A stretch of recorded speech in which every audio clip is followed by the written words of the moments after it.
In this video, we will delve into the movie The Lord of the Rings, The Fellowship of the Ring. We will discuss its storyline, summarize the plot, and explore the cast and characters. Additionally, we will cover this movie's production details and box office performance. Finally, we will provide reviews and share personal reaction. So let's get started. The magic of Middle-earth is alive and well as Warner Bros. Re-released The Lord of the Ring, The Fellowship of the Ring. Extended edition grossed a remarkable $2.44 million domestically on Saturday from 1529 locations. The surge of interest is Peter Jackson's epic adaptation highlights the enduring appeal of J.R.R. Tolkien's beloved universe. The re-release event does not stop with The Fellowship of the Ring. Sunday's estimates project the two towers to bring in $1.91 million, while Monday's forecast for The Return of the King is an estimated $1.86 million. It may just be pocket change in the grand scheme, but it also increased the worldwide gross of Fellowship to over $860 million. Warner Bros. And Fathom Events have expanded their screening schedule for the remastered extended editions of the trilogy, now showing on June 15, 16, and 17, originally announced for June 8, 9, and 10. These additional dates provide more opportunities for die-hard fans to experience the epic saga on big screen. Select Regal Cinema will also present the film in stunning 4DX, enhancing the viewing experience and immersive effect. For those who are still somehow unfamiliar with the plot, The Fellowship of the Ring introduces us to technical world of Shire, home to Frodo Baggins' Ilja Wood. Frodo's peaceful life is upended when he inherits the One Ring from his uncle, Bilbo Baggins, and Lanholm. Gandalf, the Grey Lan Callan, reveals the ring's nature, prompting Frodo to embark on a perilous journey to prevent the Dark Lord Sauron from reclaiming it. Frodo is joined by an electric group of allies: Aragorn, Viggo Mortensen, the Ranger with a royal destiny; Legolas Oranjo Bloom, the sharp-eyed if Gimli John Rhys Davies; the stout-hearted dwarf Boromir St. Bean, the conflicted warrior, and his loyal hobbit friends Sam St. Astin, Mary Dominic Monaghan, and Pippin Billy Boyd. Together they form the Fellowship of the Ring, tasked with destroying the ring in the fires of Mount Doom. Their journey is fraught with danger, betrayal, and the relentless pursuit for Sauron's dark forces. As if that were not enough, fans are eagerly awaiting Season 2 of The Lord of the Rings, The Rings of Power, set to premiere on Prime Video on August 29. The lush series continues to explore the rich tapestry of stories within Tolkien's world, promising more epic adventures and deep lore as viewers are shown how the Dark Lord Sauron first rose to power, and perhaps more relevantly, a new film entitled The Lord of the Rings, The Hunt for Gollum, is on the way. Andy Serkis, the man who brought the beautiful Smeagol to life in all of Jackson's films, will be directing film in addition to reprising his role as the One Ring's most tragic victim. Jackson is on board the project as a producer, within the aim to release the picture by 2026. Serkis has proven a formidable director in his own right, and his emotional attachment to the project should result in a memorable outing. Stay tuned to Collider for all the latest updates on The Lord of the Rings and other exciting projects. And don't forget to purchase your tickets for the extended edition screenings on the Fathom Events website. For a truly immersive experience, check out the 4DX showings at select Regal Cinema. The Lord of the Rings trilogy returned of a third and final round in theaters this weekend, concluding a special re-release run that began earlier in June. Each film in the groundbreaking trilogy was reissued for one day at a time, 3 weekends in a row, while the box office response was quite impressive in the opening weekend. The results have understandably tapered off. The three movies made a combined total of just around $5 lakhs this weekend. Having admittedly played in only 51 locations, the re-release, which comes courtesy of Phantom Events and Warner Bros., began on over 1,500 domestic screens. Here's a quick breakdown of the results. The first film, The Lord of the Rings, The Fellowship of the Ring, was reissued in theaters on June 8 and returned for a second round on June 14 and then again for round 3 on June 22. The Lord of the Rings, The Two Tower, returned to theaters on June 9, 15 and 23. The Lord of the Rings, The Return of the King, played in theaters on June 10, 16 and 24. All three films were presented in special, remastered and extended versions. The Fellowship of the Ring made $2.4 million on its first day of re-release, around $632,000 on day 2, and around $167,000 million on day 3. The Two Tower grossed $1.9 million on day 1, around $508,000 on day 2, and around $146,000 on day 3. The Return of the King began its re-release run with $1.7 million, followed it up with around $113,000, and made $155,000 on its third and final day in theaters. Combined, the three films grossed a little over $8 million during this run, based on the high fantasy novel by J.R.R. Tolkien. The Lord of the Rings trilogy followed the adventure of Frodo Baggins, who goes on a quest to destroy the evil One Ring with the help of his friends and an allied fellowship, comprising iconic characters such as Aragorn, Boromir, and Legolas. Directed by Peter Jackson, The Lord of the Rings trilogy is widely considered to be one of the greatest film series of all time. Produced on a combined reported budget of nearly $3,000 million, the three films were released between 2001 and 2003. They grossed a combined total of nearly $3 billion worldwide and won a total of 17 Oscars from 30 nominations. The Return of the King famously swept the 76th Academy Awards, winning in each of the 11 categories. It was nominated for the Fellowship of the Ring's total global haul stand at nearly $855 million. The Two Tower has generated $921 million and The Return of the King has grossed $1.1 billion globally. Jackson returned to helm a new trilogy of prequel movies based on Tolkien's The Hobbit, but they are generally considered to be significantly inferior to the original film, despite their considerable box office success. He will next return as an executive producer on the upcoming anime film, The Lord of the Rings, The War of the Rohirrim, which is set for theatrical release later this year, and as a producer on Andy Serkis' tentatively titled The Lord of the Rings, The Hunt for Gollum, due for release in 2026. Prime Video, on the other hand, is gearing up to release the second season of its big-budget streaming series, The Lord of the Rings of Power, which takes place below the events of the movie. Stay tuned to the Collider for more updates. Sauron the Dark Lord has awakened and threatens to conquer Middle-earth to stop this ancient evil once and for all. Frodo Baggins must destroy the One Ring in the fires of Mordor. Men, hobbits, a wizard, an elf, and a dwarf from a fellowship to help on this quest. He travels from his home to stop this ancient evil once and for all.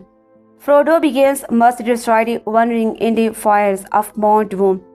Men, hobbits, a wizard, an elf, and a dwarf from a fellowship to help him on his quest. He travels from his home in Destroyer with fellow hobbits Sam, Merry, and Pippin. They go to the town of Bree, where the group meets a shadow figure known only as Strider. Pursued by Black Rider, they must get to Rivendell. Upon their arrival, a council is convened, which decides the only course of action must be to take the ring to Mordor and destroy it. Frodo is joined by his friend Sam, Merry, Pippin, Aragorn, and Gandalf, and newcomers Gimli, Legolas, and Boromir. They try to cross over the misty mountains by way of the pass of Caradhras, but Saruman's magic forces them to turn back and travel underneath through these mines of Moria. It is here that the Fellowship encounters a barge Gandalf challenges the Balrog and falls from the bridge of Dom into a presumably to his death. The Fellowship, excluding Gandalf, then travel to the country of the Elves in Lothlorien and down the Great River on boats, where the company supplicity during an attack by Boromir is killed and Aragorn, Gimli, and Legolas split after the track the Uruk, who have captured Merry and Pippin. Frodo and Sam headed east in the direction of Mordor, following his 111th birthday party. Bilbo begins gives to his nephew. Frodo, after some time, the wizard Gandalf the Grey begins to suspect Bilbo's magic ring may be one ring, lost of over 3,000 years, and writes to Minas for discouragement and confirmations of these suspicions. He is taken to a small room filled with many books and historical documents. After poring over old documents for months, he finds the account of the finding of the One Ring. Gandalf learns that the ring has several lines of black speech written on it. The only visible of the ring is heated with fire. He returns to Bag and only to learn that the ring Frodo has been holding into is, in fact, Sauron's One Ring. Gandalf tells Frodo to leave the Shire immediately. With the ring, Gandalf catches Samwise Gamgee eavesdropping by a window and decides to send him along with Frodo. Gandalf attempts to flee to warn Frodo, but Saruman, having already been corrupted to Sauron's cause, shuts the doors and attempts to sway Gandalf into joining him, and Sauron enraged at Saruman's betrayal. Gandalf refuses, which leads to a fight between the two. Saruman defeats Gandalf and imprisons him atop his tower, Orthanc. Gandalf is then forced to watch as Saruman, following Sauron's order, commands the forces of Lestat to construct weapons of war and produce a new breed of orc fighters called the Uruk-hai. While traveling to the town of Bree, Frodo and Sam are soon joined by fellow hobbits. In Rivendell, Frodo finds Gandalf, who explains why he did not meet them at Bree after he had escaped Orthanc and Saruman's betrayal and clothes with the help of an eagle. Later, Elrond calls a council to decide what should be done with the ring. Elrond wants again keeping the ring in Rivendell for long, knowing that the 11th realm could come under attack from both Mordor and Isengard. The ring can only be destroyed by throwing it into the fire of Mount Doom, where it was forget. Frodo volunteered to take the ring to Mount Doom and is accompanied by his hobbit friends and Gandalf, as well as Strider, who is revealed to be Aragorn, the rightful heir to the throne of Gondor. Also traveling with them are the elf Legolas, the dwarf Gimli, and Boromir, the son of the Sever of. Together they compromise and become the Fellowship of the Ring. The Fellowship sets out and tries to pass over the mystery mountains by the mountain pass of Caradhras. Saruman creates an enormous storm, triggering avalanches and heavy snowfall, which nearly wipes out the Fellowship. At Gimli's insistence, they decide to seek safety and travel under the mountain through the mines of Moria. Frodo agrees, but while traveling, they are attacked by the Watcher in the water, forcing them to travel through the mines. Inside, they encounter goblins, have a cave troll in the chamber of Mazarbul, and encounter a Balrog, an ancient demon of fire and shadow. At the bridge of Khazad-dûm, Gandalf faces the Balrog and the bridge and manages to send it plunging into the abyss below, but the monster drags him down with it. The group escapes the underground realm and flees into the Alaman realm of Lithorians, where they are sheltered by its rulers. And her husband Celeborn that night, Frodo meets Galadriel, who tells him that he is destined to handle the ring and ultimately destroy it. Before they leave, Galadriel gives Frodo to file of Galadriel, and other members also receive gifts from them. Taking the straight path to Mordor, they travel on the river Ontium towards Part Galan. After landing at Part Galan, Boromir tries to take the ring from Frodo, believing it to be the only way to save his realm, but Frodo escapes him, and Boromir is overcome with shame at what he had done. Aragorn encounters Frodo, but unlike Boromir, Aragorn managed to resist the ring's temptations and chooses not to take it, knowing that the ring's temptations will be too strong for him or anyone else that is in the Fellowship. Frodo decides to leave them and go to the Mordor alone. Meanwhile, the rest of the Fellowship are attacked by Uruk-hai, who Saruman had ordered to hunt down the Fellowship and take the ring. Aragorn and the Fellowship distract the Uruk-hai so that Frodo can escape. Merry and Pippin, also realizing that Frodo is leaving, distract the orcs, follow Frodo to escape. As Boromir rushes to the aid of the two hobbits, he is mortally wounded by the Uruk commander Lurtz. Before Lurtz can finish off Boromir, Aragorn arrived and attacks Lurtz, decapiting him after a short but brutal fight. As he lies dying, Boromir regrets having attempted to steal the ring and is forgiven by Aragorn.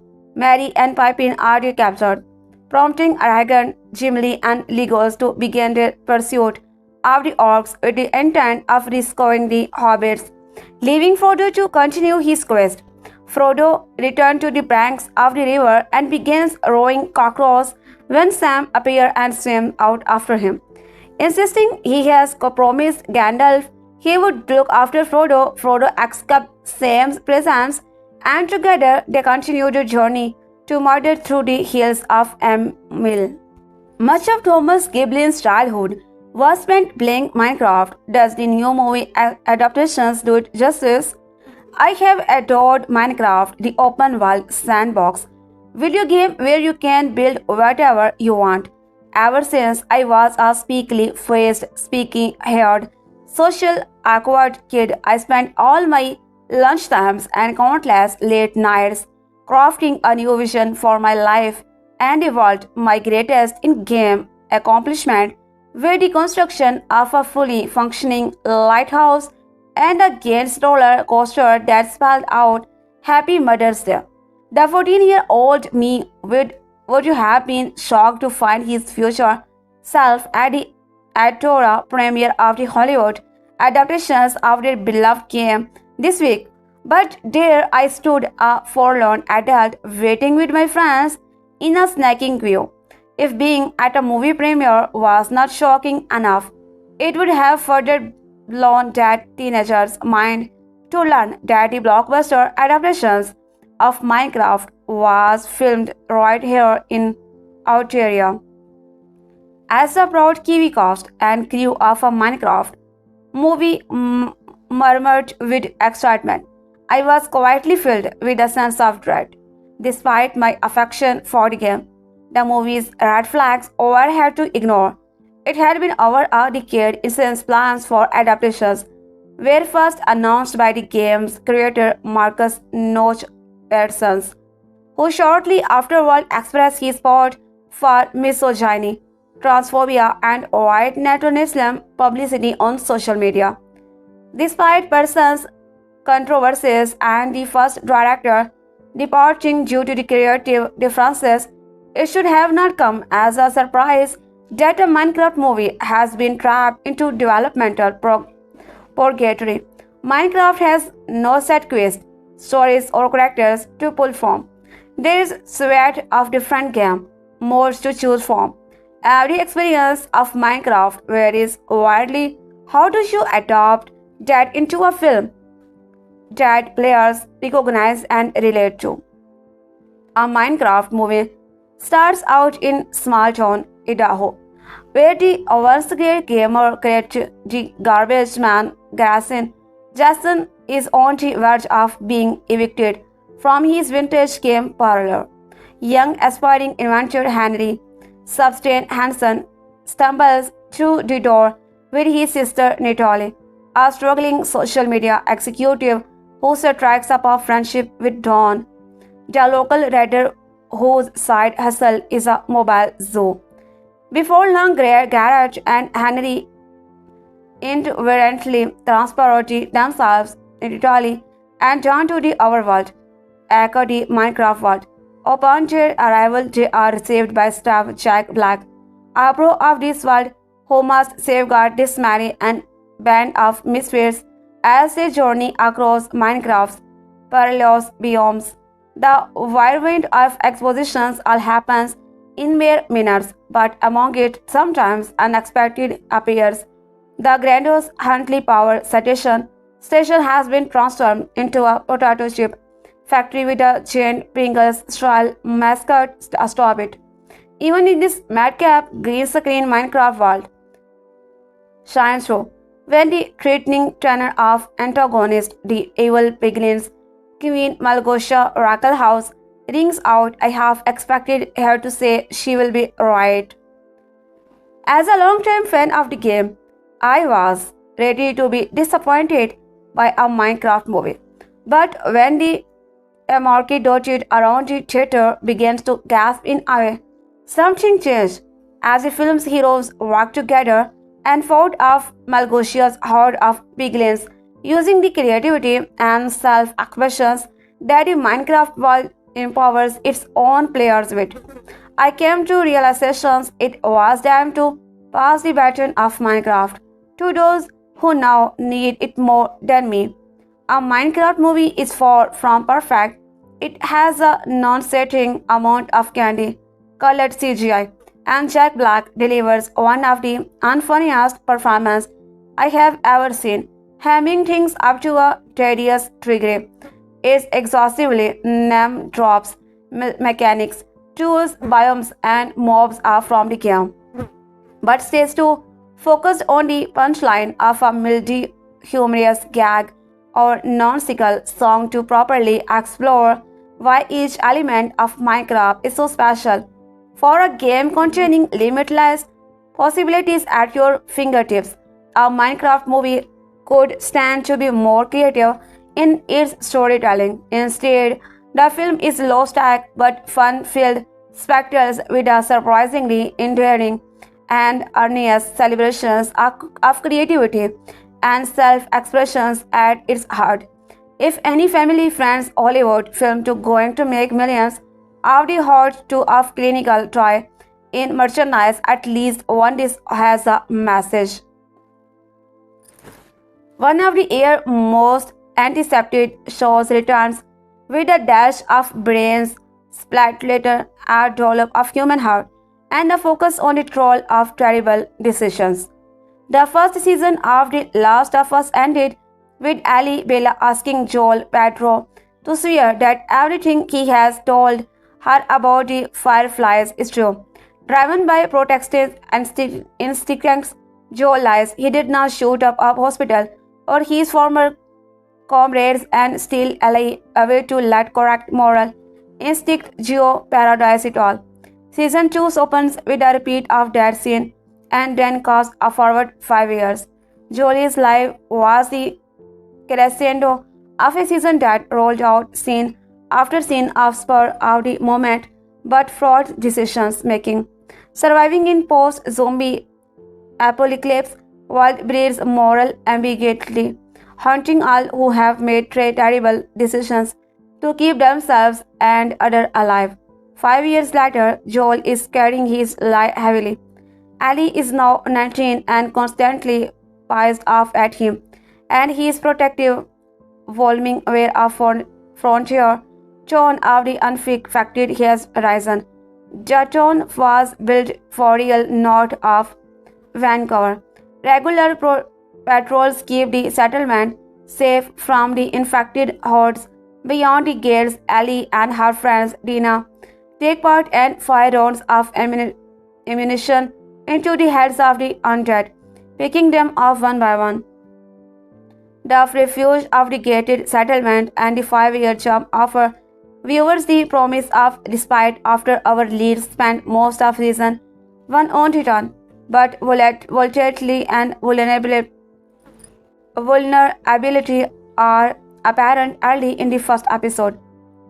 Infrastructure and housing are not being built fast enough to be accommodate new arrivals, and Dina and Ellie encounter one of the infected who has seemingly become smarter.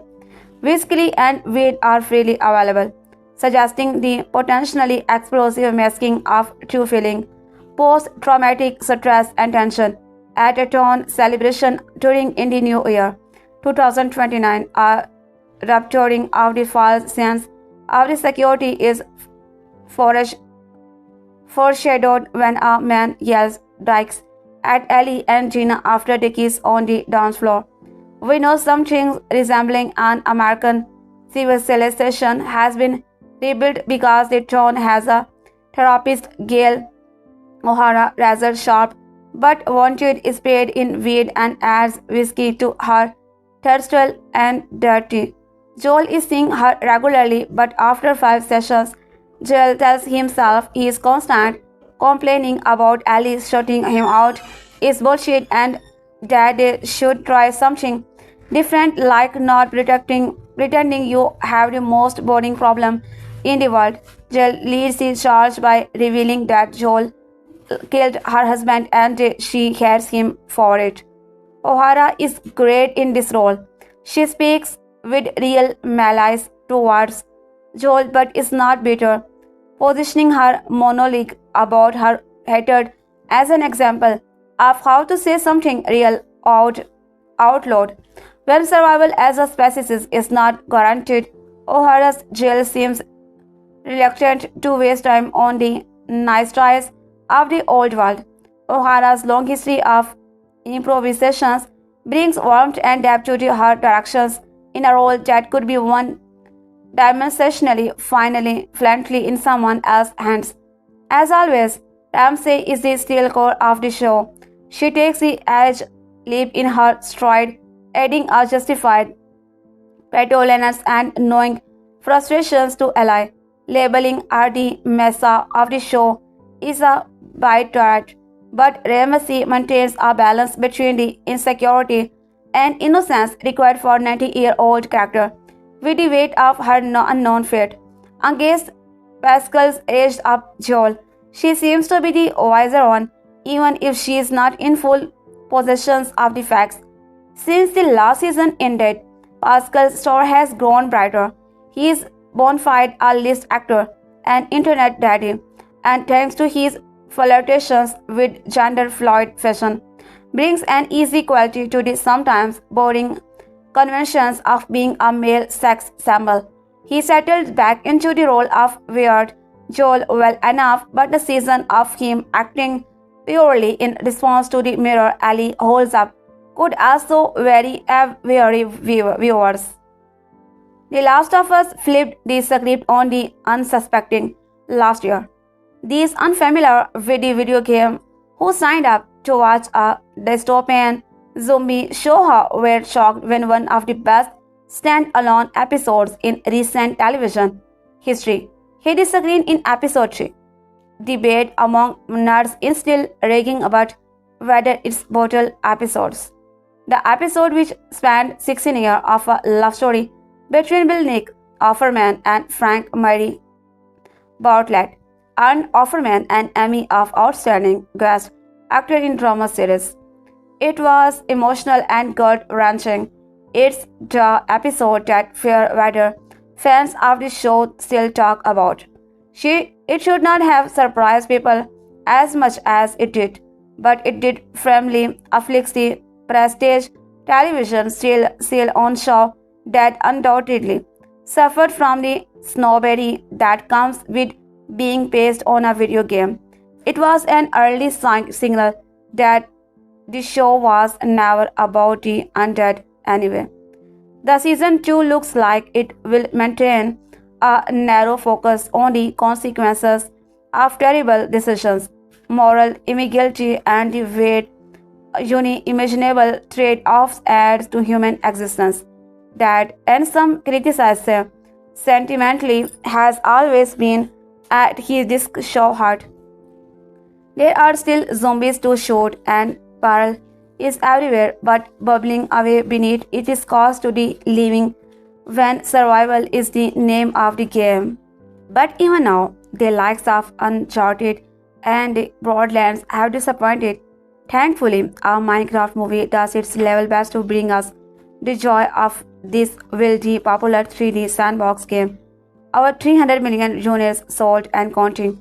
At times, a Minecraft movie feels like a comedic scrap between the three J's, Jack, Jason, and Jennifer. Led by Jack Black, he is joined by the musical Bond, Jason, Momo, and the White Lotus comic goddess Jennifer Coolidge, each bringing their own brand of lunacy to the Minecraft universe. Their combined energy power this film through even when the plot flags or gets bogged down by visual effects. Harassing is all as Jared has, the director who worked on Mexican wrestling comedy Naco Libre with Black but is still fondly remembered for his cult 2004 debut Napoleon Dynamite. Those vote for Pedro t-shirts has is the blame. Indeed, the Uncle Rico character from Napoleon Dynamite with his nostalgia for times past feeds into Momo's Garrett, the garbage man, Garrison, a former arcade game champion for whose life has taken a turn for the worse. Garrett is one of several characters who gets sucked into the Minecraft universe known as the Overworld via a portal that opens when the powerful orb of dominance comes into play. Joining him are brother and sister Natalie Emma Meyer and Henry Substain Hansen and friend Don Daniel Brooks, who really does not know what she is letting herself in for. Already there is Blackstaff, who has long been inside the Overworld. Of course, an enemy needs to be the vanquished foul sorceress named Malgosha, voiced by Raquel House, who comes armed with an army of pig-like gods arriving from a place called the Nether. Malgosha is desperate to get her hands on the orb. Nor is she the only danger. There are skeletons riding big spiders as if they were horseback. It's really creepy and green-faced zombie-like creature that look like a squashed-down version of Frankenstein's monster. Echoing the nature of the game, who players mine materials and craft tools to build structure. The gang need to learn the rules of this universe to survive. Anything you can dream about here, you can make say stuff, who acts as the guide through this frequently building world. Thankfully, despite all the Easter eggs for the gamers among you, there's plenty of other things for non-player to enjoy, like the jokes set in Malgosha's worlds around Nether's Got Talent. There is nominal vision of the characters have to get the woodland mansions another key node to the game to beat Malgosha, but in truth, the crazier the film gets, the less this seems to be matter. Particularly odd is the subplot involving the college's character, Vice Principal Morlin, the head of Kennedy School in his real world.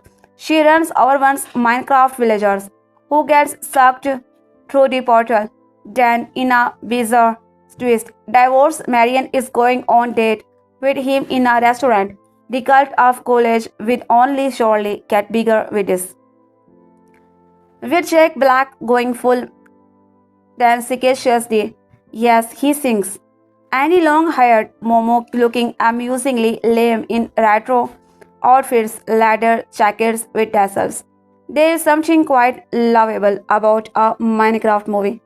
The final act loses its way, with a boring battle that feels inconsequential, but for the most part, this strikes a neat balance of aficionados and newbies. And however, we watch the last portion is there is a wise cameo from a well-known comedian that is truly moment of beauty. Game on. A Minecraft movie hits UK cinema on 4th April. If you are looking for something to watch tonight, check out our TV guide and streaming guide or visit our film hub for all the latest news. For more from the biggest stars in TV, listen to the Radio Times podcast. Minecraft became a really big deal when I was in 7th grade. So obviously I have quite a bit of experience with the game. I would be moving down zombies with my diamond sword while dodging creepers or while I had Napoleon Dynamite on the background. Little did I know that the man who directed my favorite comedy at the time, J.R.R. would go on to direct a big screen adaptations of Minecraft nearly a decade and a half later. The Swedish video game, which launched in 2011, has become the best-selling video game of all time. A movie adaptation was inevitable, and after spending the last 20 years languishing in development hell, with directors ranging from Rob MC Elheny and Sean Levy being attached at certain points, it's finally here. The thing is, Minecraft does not have a plot, it's an open world game where the possibilities are endless, with Jack Black's stab notice to the film. With a blocky design, the game has player building, mining, crafting, and fighting mobs such as zombies, creepers, skeletons, spiders, and endermen. When the first teaser trailer dropped for a Minecraft movie back in September, it was met with a lot of security online. The movie's visual effects leaned into the uncanny valley, and a bizarre inclusion of a black classic beatless song made it feel even more like a fever dream. There have been hundreds of Minecraft animators posted on YouTube over the year, so why not just make the movies animated? Regardless, the movie finally here, and it's surprisingly tolerable. Why? What is a Minecraft movie about? Unlike the video game, a Minecraft movie does actually have a story, so it's already straying away from the source material, at least a little bit, as the plot is about as generic as they come. We open the narration from Steve, who has yearned to explore the mines of hometown in Idaho since he was a young boy. After becoming an adult, Steve became fed up and bored by his job as a doorknob salesman. Feeling inspired, Steve travels back to the mines of his youth and to the overworld, a colorful cube-filled world filled with adventure. Steve has made himself quite comfortable in the overworld. He even has a pet wolf named Dennis, but his wondrous new life is threatened when he and his beloved poach are kidnapped by the evil Baggins sources Malgosha Oracle House and sent to the Dongian in the Nether, a hell-like underworld.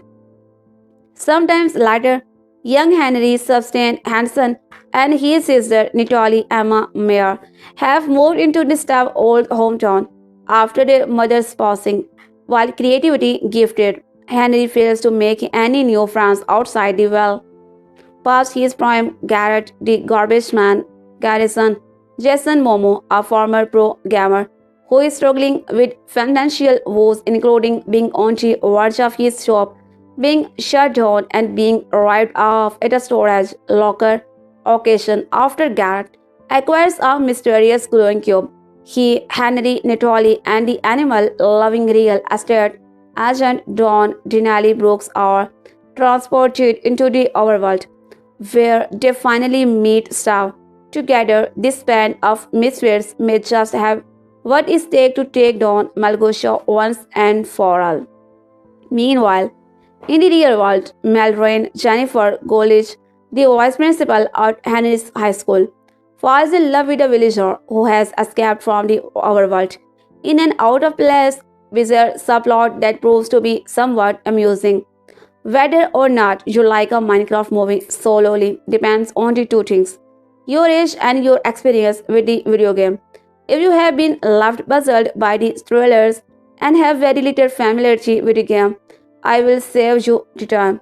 Don't see the flick. While the film has its fair share of laughs, particularly in the first act, which plays out like a typical J.R.R. directed comedy. The movie becomes a less successful version of Jumanji, Welcome to the Jungle. Once it enters the overworld, the visuals are not as visual repugnant as you might expect. While none of the movie looks remotely real and feels stuck in the realm of the uncanny valley, it fits the vibe. This is not like Ant-Man and the Wasp, Quantumania, where the movie expects its audience to have their minds blown, but instead look like it's from Spy Kids 3D. A Minecraft movie is well aware of its weirdness, and the film works best when it fully embarrasses its auditors. There is rarely a moment where has at its team take the story seriously whatsoever. Beyond the climatic battle in the third act, the movie tells its story with a drink and a note. Unfortunately, the movie does try to have moments of emotions, and none of it works. The movie briefly addresses the fact that Henry and Natalie have been struggling since their mom's death, but is brushed aside quickly. There was no need to bring it up, but it does make you wonder why there is in first place. Still, some moments do produce laughs. College plays into her typical skating and most of her scenes, as well as the rest of the sporting cast in the real world, are quite funny, even if most of their jokes will fly over the heads of most of the young audience members. Yet, every single scene that are in feels completely out of place and has almost no correction to the main plot. Its main purpose is seemingly just to make the parents in the audiences laugh. Despite the hideous wardrobe, Momo is a major highlight as the garbage man, perfectly drawing up the main child persona and having great comedic chemistry with Black. From the moment he dramatically uttered the words, I am Steph, in the first trailer, you probably know exactly what kind of performance Black was going to be given in Minecraft movie. Despite the movie's similarities to his Jumanji film, Black is not playing a character, he is just playing himself. He has always been a reliable comedic actor. Just look at School of Rock and Neko Liver or his voice work in Kung Fu Panda. But his role in this film becomes grating after a while, to the point that most parents will find themselves checking their watches. It's not that Black is bad the movie. He fully leans into the movie's absurd nature. But there are only so many TikTok references and musical numbers one can take before wanting the credits to roll. Outside of Black, Momo, and College, nobody else gets much to do. Brooks and Mayer's characters get their boss moments, but we know so little about their characters outside a few details that if never feels earned. Hanson, who feels like they were supposed to be the true lead of the movie at some point, does not get much to do other than the fact that his character is good at building things. Once you get past the Minecraft movie's unique aesthetic, you are left with nothing more than a clone of other trapped inside the video game movies. For the devoted fans in the audience, he does throw in several references to the game, but there are also some glaring omissions, such as the Ender Dragon. Outside of Staff, creepers may be most recognizable characters from Minecraft, yet they only get one of two scenes. Instead, we are left with a newly created villain in Malgusha, who does have some laughs but not much else. I do believe that there was a scenario where a Minecraft movie could have been the next Lego movie. That's clearly what Warner Bros. Likely wanted out of this. But instead, we are left with a mostly disposable live-action family movie that will certainly please the young ones in audience. and will be tolerated by the parents.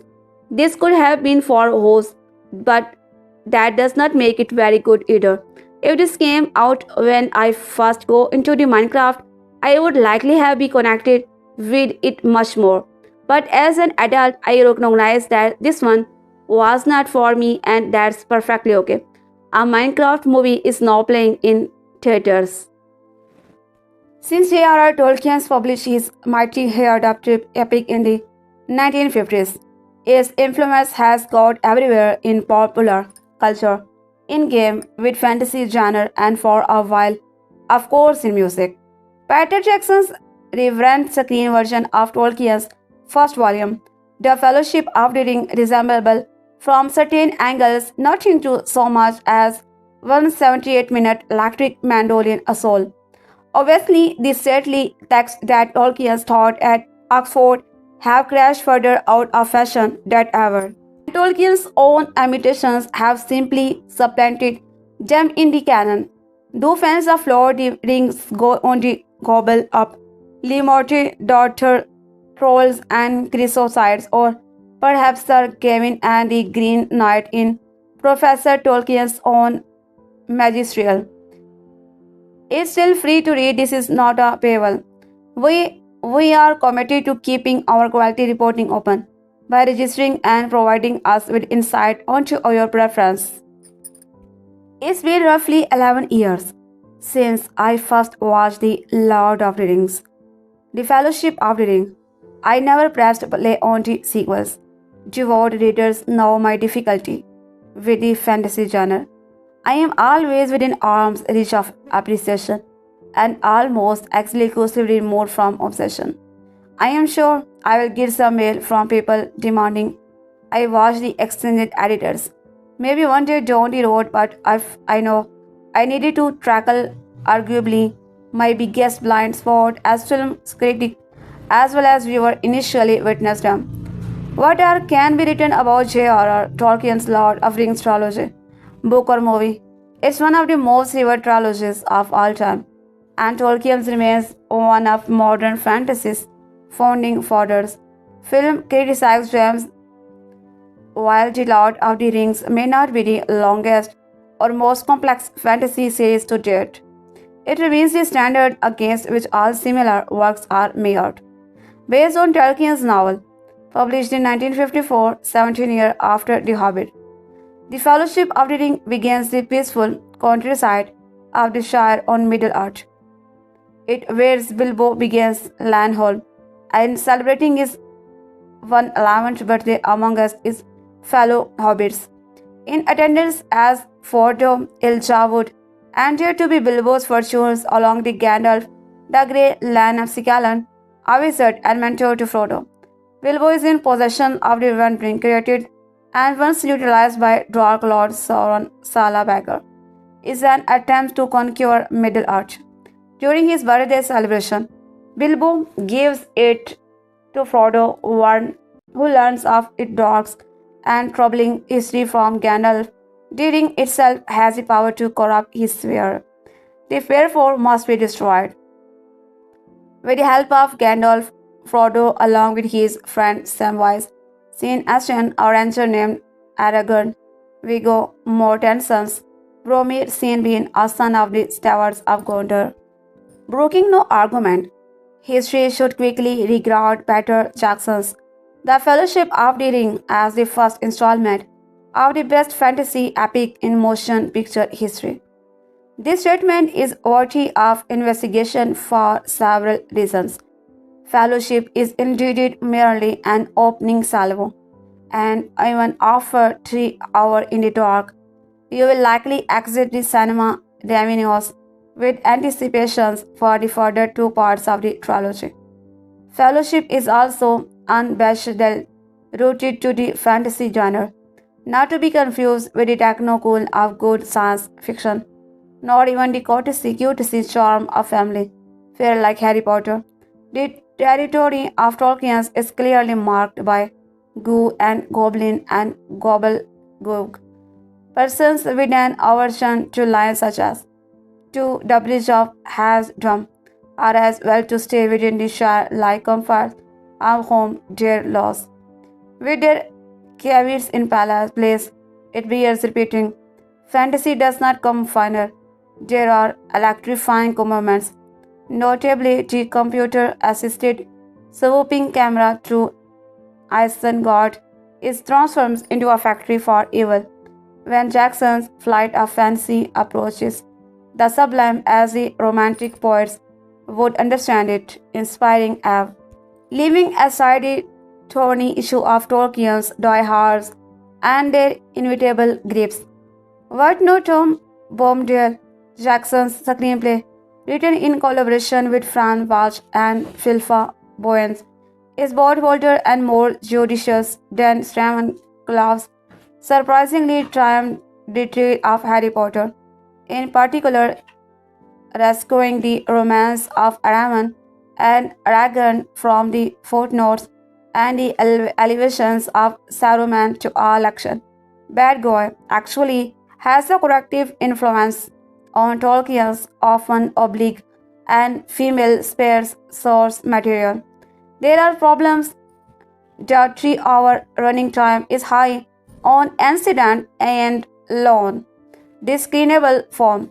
After successive detours to elf habitats, Rivendell, the watery home of Elrond, and Lothlorians, the forest home of the Lady Galadriel, the ununited mighty well ask why these crazy elf kids can't just live together and spare us all attenuated dramatic structure.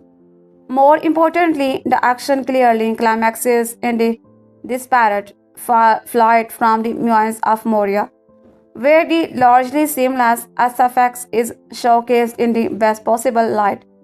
Total darkness, but the narrative demands a different, downbeat ending indeed, but for some fine emotional playing from being.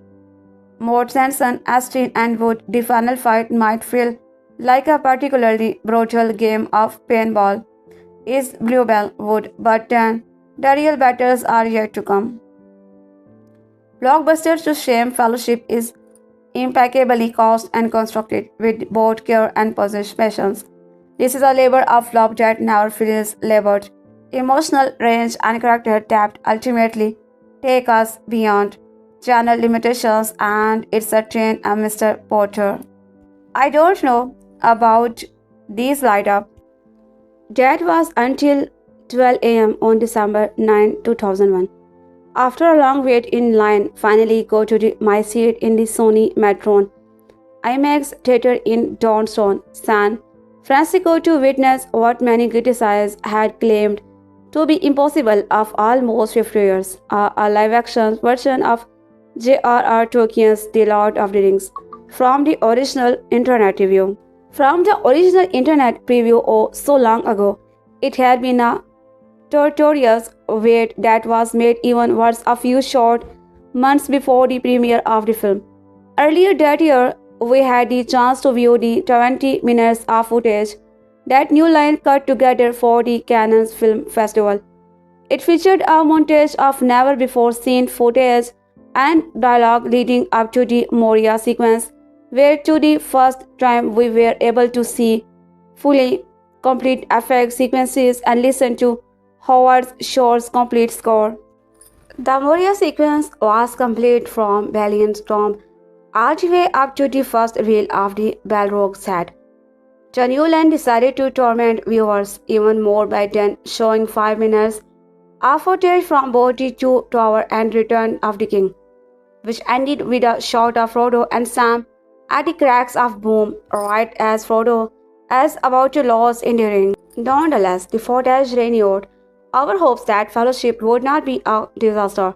The Hobbit effects worked, the score was very fitting, and the whole thing seemed perfect. So after 3 hours in the giant IMAX auditorium on that cold December night, I was fully ready to sit there another 6 hours to see both the towers and Return of the King right then.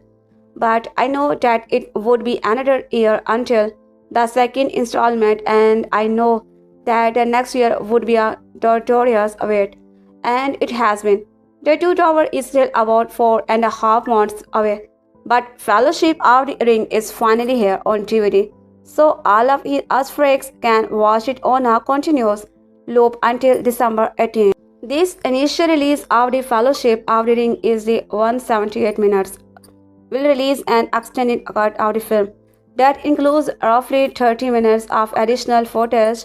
You can see a small preview of the edition on the screw of this set. This set feels like an archive of the original theatrical release. In the extras, you not only get the trailers and the best TV spots, but you also get the features that the official Lotter site ran over the air before the movie came out. There are also the television specials, but putting those web features that trailers on the disc brings back memories of anticipating the movie, and for a big fan, that's something cool to have. Do not waste any time anymore. Let's just dive into review of this excellent movie, which begins on page 2. Note all movie captures in this review may be clicked onto view on 853 by 480 high-res capture. Those who have been in the Fellowship of the Ring know how great the movie is. For those few people who have not allowed me to educate you. Peter Jackson's Philippa Boyens and Francis Foch had a truly daunting task. They had to convert Tolkien's lengthy fantasy epic into a motion picture screenplay while still staying true enough to the next to respect it and keep fans happy.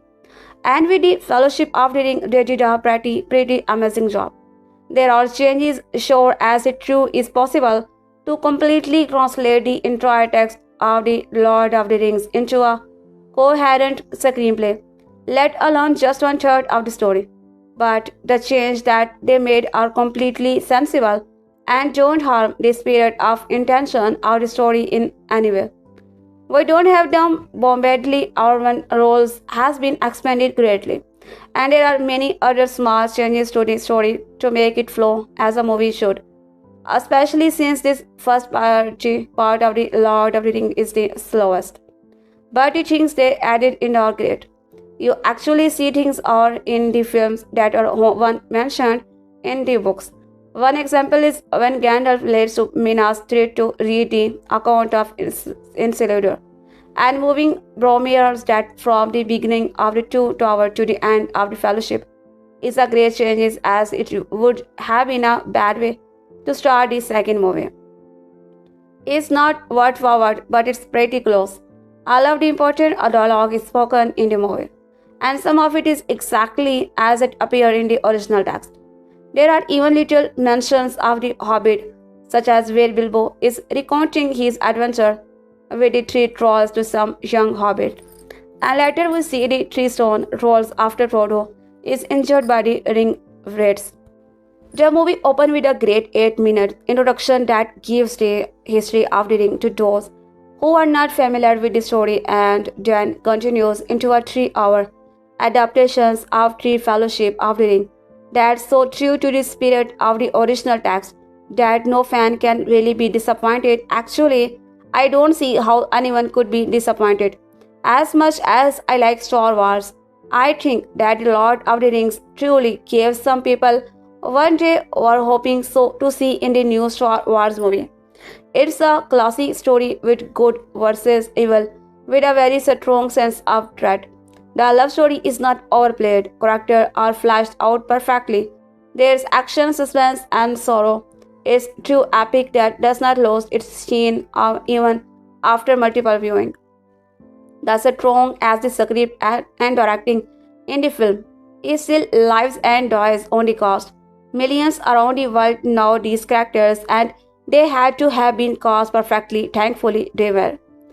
Gandalf the Grey is been said before, and I said it myself in my review of the Canon's footage, but Lan McCallum is not in this movie. Sir Lan completely becomes the old wizard we all know and love from the book. Aragorn, son of Arotham, Viggo Mortensen, did a very good job here as the Lost King of Gondor. The Hobbits part of the core of the movie is the friendship between the four Hobbits, Frodo, Sam, Merry, and Pippin. Merry, Dominic, and Pippin Billy are mainly sport roles in Fellowship, as their parts don't get much larger until the Two Tower, But I must say that out of the two, Pippin's costing seemed the most true to the character in the book. However, I was most concerned about Frodo, Elijah Wood, and Sam Saint Austin, if only because they are two such recognizable actors. The film begins with a summary of the prehistory of the Ring of Power. Long ago, 20 rings existed. 3 for elves, 7 for dwarves, 9 for men, and 1 made by the Dark Lord Sauron in Mordor, which would rule all the others. Sauron poured all his evil and his will to dominate into his ring. An alliance of elves and humans resisted Sauron's ring and fought against Mordor. They won the battle and the ring fell to Isildur, the son of the king of Gondor, but just as he was about to destroy the ring in Mount Doom, he changed his mind and held on to it for himself. Later he was killed and the ring fell to the bottom of the sea. The creature Gollum discovered it and brought to his cave. Then he lost it to the hobbit Bilbo Baggins. The movie cuts to an image of the hobbit's peaceful shire years later, where the wizard Gandalf has come to celebrate Bilbo's 111th birthday. The party is an extravagant occasion with fireworks and revelry, and Bilbo entertains children with tales of his adventures in the middle of a rambling speech.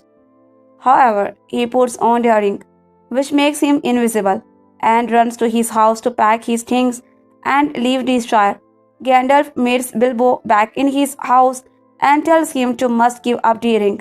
Eventually, Bilbo agrees to entrust it to his nephew Frodo. Gandalf senses that the ring is gaining power over Bilbo. We see a flash of Mordor and hooded horseman. The ring raids leave its gates. The scene gives shift to Gandalf.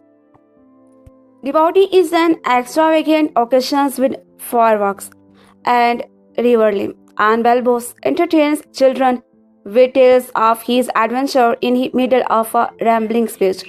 However, he puts on the ring, which makes him invisible, and runs to his house to pack his things and leave the Shire.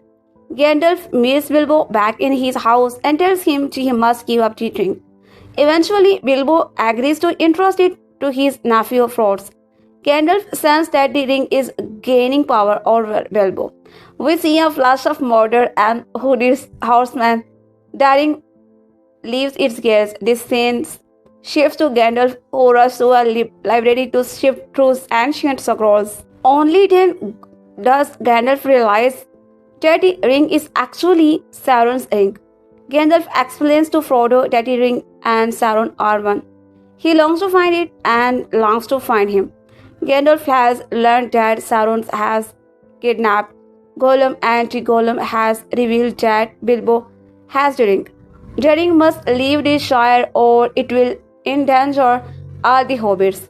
Gandalf cannot take it himself since, as a wizard, he will wield too much power with the ring. He determines that Frodo must take it. Gandalf explains that if Frodo puts on the ring, it will draw Sauron's agent to it. Suddenly, Gandalf discovers that Frodo's friend Sam has been hiding outside and listening to Gandalf and Frodo. At least Gandalf is furious at Sam's eavesdropping, but then he records Sam to be Frodo's travel partner and protector. Sam and Frodo leaves Bilbo's house, and in very little time they have ventured further from the Shire than ever before. Merry and Pippin, two mischievous hobbits who are feeling a former from whom they have stolen, encountered Sam and Bilbo and joined their party. The ring raids right by, and the hobbits narrowly escape detection. Frodo is tempted to put on the ring, but Sam stops him. This urges Frodo's first insight into the power and temptations of the ring. The hobbits arrive at the town of Bree and enter the inn known as the Prancing Pony, where they are supposed to meet Gandalf. But the wizard is not there. The ring accidentally slips onto Frodo's finger. Alerting the ring raids to his whereabouts, a ranger named Strider introduces himself. to the group of hobbits and urges them to be more careful. The Wraiths arrive at the hotel, but the hobbits thanks to Strider. We will hide in. Strider explains to them that the Wraiths were formerly the 9 human king who had the 9 human rings. They are hunting the ring because finding it the only way they can come back to life. Meanwhile, Gandalf has approached another wizard, Saruman, for counsel. Saruman already knows about the ring and Sauron's attempts to regain power. He declares that Mordor cannot be defeated. Gandalf protects and the wizards battle. Saruman wins and imprisons Gandalf atop Saruman's giant tower in the Isengard called Orthanc. At his tower, Saruman is constructing a terrifying army with the attention of waging war on Middle-earth. A butterfly roses Gandalf and takes a message for him, and a giant eagle comes and saves him. Strider and the hobbits head for Rivendell, home for the elves. They stop at a hill called Withertop, where Strider hands the hobbits weapons and suggests they make camp for the night. The hobbits foolishly light a fire at their campsite, and the ring raids spot them. The ring raids stab Frodo. Bilbo, who was aged significantly, it also at Rivendell, having just completed the book of his adventure. There and back again. A Hobbit's Tale, Elrond the king of the elves and Arwen's father. Shortly after this declaration, we learn that Strider's true name is Aragorn and that he is the heir of Gondor. We also learn that Aragorn and Arwen live in and have been for many years. However, this love requires that Arwen sacrifice her immortality, one of the chief attributes of elves. Elrond convinces her. The Fellowship sets forth from Rivendell. The Saruman causes an avalanche of snow to block the group's attempts to cross the pass of Caradhras, and they decide to enter the realm of the dwarves. The Mines of Moria inside Moria. The party discovers that all the dwarves has been killed, and soon the Fellowship is surrounded by an army of orcs, inhuman creatures that are also brutal, ruthless warriors. The orcs despair, however, at the approach of a Blorg, a demonic creature from the underworld. The Fellowship flees his creature as the mines collapse. Gandalf stays behind to battle the Blorg. Coming to a forest, the Salvans elves, led by Galadriel, the Lady of Woods, meet the Fellowship. That evening, the Lady and Frodo speak in private. She asks him to look into a mirror, which is a basin of water, and tell her what he sees. He sees visions of the Shire destroyed, of his companions surrounded by orcs, and of the huge, fiery eye of Sauron. The lady tells him he has seen vision of what will happen if his mission fails. She warns him that his Fellowship is breaking and that one by one, Daring will destroy them all. Frodo doubts his ability to accomplish this task on his own, but she says that as the ring bearer, he is already alone. If he does not accomplish the task, no one will. Peter Jackson directs his amazing classic, prepared to wonder at magic, at this film's manager to recreate a classic of literature. The film of civilization rests in the fate of the One Ring, which has been lost of centuries. Powerful forces are. The future of civilization rests in the fate of the One Ring, which has been lost of centuries. Powerful forces are unrelenting in their search for it. But fate has placed it in hands of a young hobbit named Frodo Baggins Iljawood, who inherits the ring and steps into legend. A daunting task, it's a hit. I did feel this film leads well into the sequel. However, the dark and ominous colors foreshadow the troubles yet to come in the sequels. The memorable music used in the film give it a feeling of fantasy, adventure, and friendship. The actor in this film perfectly execute the concentrating personalities of the characters and create the perfect adventures feeling got when watching the film. I love this film and would recommend it to anyone who loves films like The Hobbit and other fantasy films. It's timeless classic that I am sure will live through many more generations. Fellowship of the Ring, a review of Lord of the Rings. The Fellowship of the Ring trick-taking game. This is mouthful of a title. The Lord of the Rings, The Fellowship of the Ring, trick-taking game. See the full title above. As the Fellowship of the Ring trick-taking game view, we will stay with the shorter title. I ordered my copy directly from Asmodee and it arrived mid-January 2025. I tried very hard to get the game as soon as it came out. I was very excited for it. I saw a ton of reviewers get it earlier in 2024.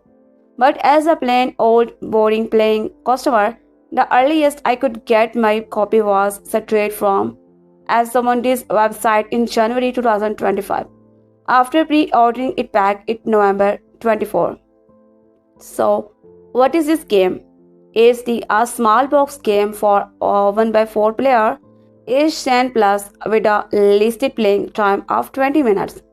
That time is reasonably accurate for describing a single game, but this is at its heart a campaign game, so it's campaign of 18 chapters, and each chapter can have multiple games, so a chapter is not necessarily one game but many times. After you complete the campaign, there is a standalone mode so you can continue playing. This game, you will notice I am straying away from saying the full name, is a corporate tricking game. Players work together to take tricks, but under certain conditions. One of the biggest part of the game is that it is the limited communication game. Players are not allowed in any way to discuss the cards in their hands as they play. All they can do is deduce what other people have by what cards they played. Those of you paying attention might say, "Hi, that sounds like the Crew. That's cooperative trick-taking game too, right?" Yep, we like the Crew quite a bit, as it made it to position on our top 10 cooperative space game. There's a lot of similarities between the two. They both have ongoing campaigns that starts easy and get harder. That both are smaller box games and they both are limited communication. The best description of the Fellowship of the Ring trick-taking game is Lord of the Ring meets the Crew, but there are some interesting differences which we will discuss. This is almost exclusive a card game. There are 3 decks in the game. The intro deck for left, part 1 deck the first 12 chapter, and part 2 deck last 6 chapter. So many cards, see above. There are some tokens. The purple tokens are used to notate required characters when you play. Every player must take a character and certain characters are required for certain chapter. The big ring card is used to denote when rings have been played and thus allow leading with them. See more discussion below. This is a trick-taking game, so there are suits. Rather than boring hearts, spades, diamonds, etc., the suits are thematic shadow, hills, mountains, rings, and forests see above. Each player will assume the role of a Lord of the Rings character. You may assume multiple characters depending on the player count. Each character has a win condition. In order to win a game, you usually have to satisfy all characters' winning condition. Notice Frodo's win condition. He must win 4 or more of the ring cards in the tricks he wins. Pippin's win condition is to win the fewest tricks. See above. You will also note that at the start of the game, some characters are allowed to exchange cards with other characters. You can't still talk about your cards in hand, but you can give away obvious cards. For example, you really don't want Pippin to have too much high cards since he has to lost most tricks, so you may give away 8 of his. An interestingly rule of the game is that a player can't lead with a ring card unless a ring has already been played into a previously won trick by being slotted off when a player could not match the lead suit. The ring token is on the black and white to show. Nope, you can't lead a trick with a ring sword. Once at least one ring has come out, then ring cards may be lead. See the colorful side of the ring above. It now means, yep, you can lead tricks with ring cards now. There are lots of little special rules in the game. For example, after dealing out all the cards, one card is always lost to make the mat work. There is always one extra card, but Ken Pluff has a special rule that he can take the lost card into his hand. Each character is dealt a hand of cards and uses those to play a trick-taking game. The holder of the one ring always starts the game. Frodo is almost always in play and always starts with the one ring see above. Players continue playing until all their win conditions are satisfied, and they win if at any point the win conditions can't be satisfied. The game is lost. In the campaign, losing means you just play the same game again until you win usually. A winning game moves to the next game. In the beginning of the campaign, that usually means the next chapter. These are called short games, see below. Later in the campaign, you may have to play multiple games to advance to the next chapter. These are called long games, see below. If you can get through all 18 chapters of the campaign, you win. Slow play. There is a solo mate for the game. Thank you for following Saunders' law. Given that the crew the game that this will be compared to the over and over did not have a solo mode. This is huge. The solo mode has very different rules than the main cooperative game. During the main cooperative game, all cards are dealt out, and the player cooperatively make decisions about what to play based on what they see in their central hand. See above, as a cooperative player has a whole bunch of cards. In the solo game, the solo player assumes the role of 4 of the character and only gets part of each hand. 4 cards each to start. See above, as chapter 1 has the solo player playing 4 characters with the cards each.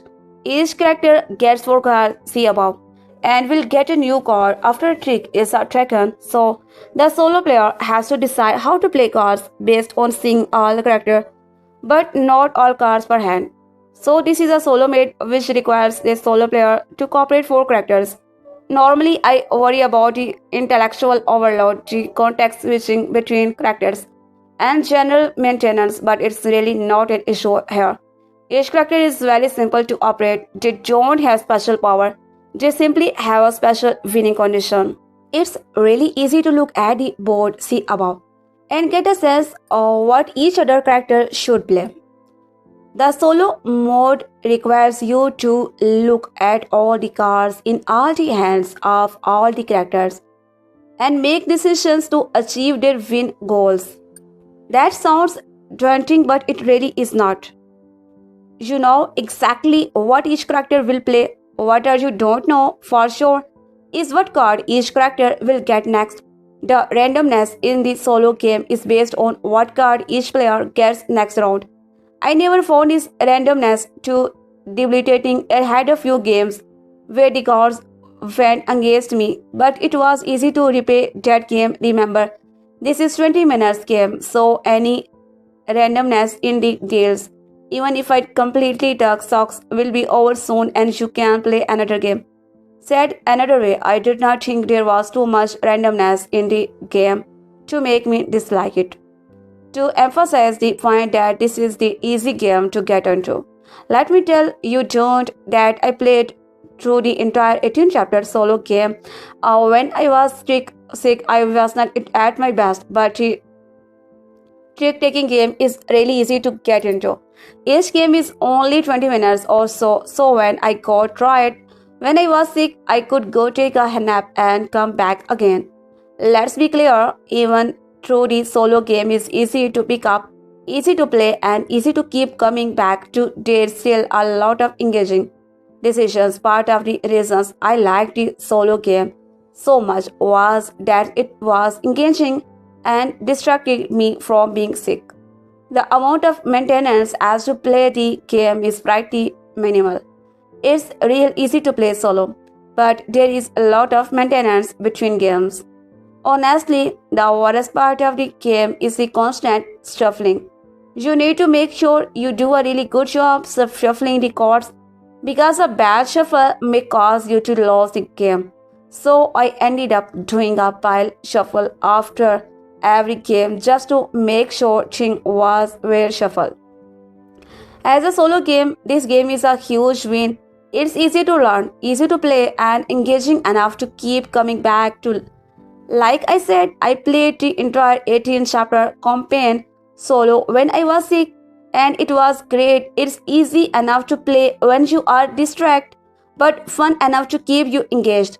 Major win for having a solo mode. What's the score? The Crew 0 Fellowship of the Ring Trick Taking Game 1. I like the solo game, and even I have defeated the entire game. I will keep it in my collection to play again solo. So there are actually several cooperative modes based on the number of players. It feels like the best way to play the game is 4 player or 3 player. The 2 player game is really very different. I can't comment on that. I was never got a chance to play it.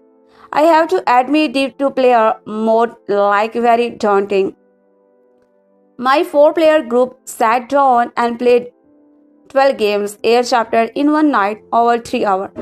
They won most games pretty handily, but it kept getting harder and harder by game 8, and they had to replay it in 3 times. Games that featured Tom Bombadil pretty prominently, and the joke was the game 8 was just as annoying as Tom Bombadil. The major differences between the solo and 4 player cooperative game. The solo player sees all hands, but only a limited number of cards. The cooperative player sees all cards in their hand, but only can see their hand.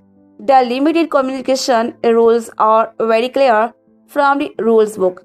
You pretty much can't talk about anything except public information, such as players' winning conditions and special rules. After playing through 8 chapters, my friends basically said that liked this better than the Crew, and it was more thematic. They liked at the art, the cards. The character win goes, the Crew Fellowship of the Ring, the trick-taking game to theme art. I like to point out the Crew has the very limited communication with the communication tokens. I actually prefer the part of the Crew. I don't love that there is no communication really in this game. But see below, recall in the Crew every player can communicate once at a critical juncture with highest card or lowest card or only card. There is no such mechanism in Fellowship of the Ring. Trick-taking game, the rules for limited communication are pretty brutal. The Crew has some critical communication. Fellowship of the Ring trick-taking game too.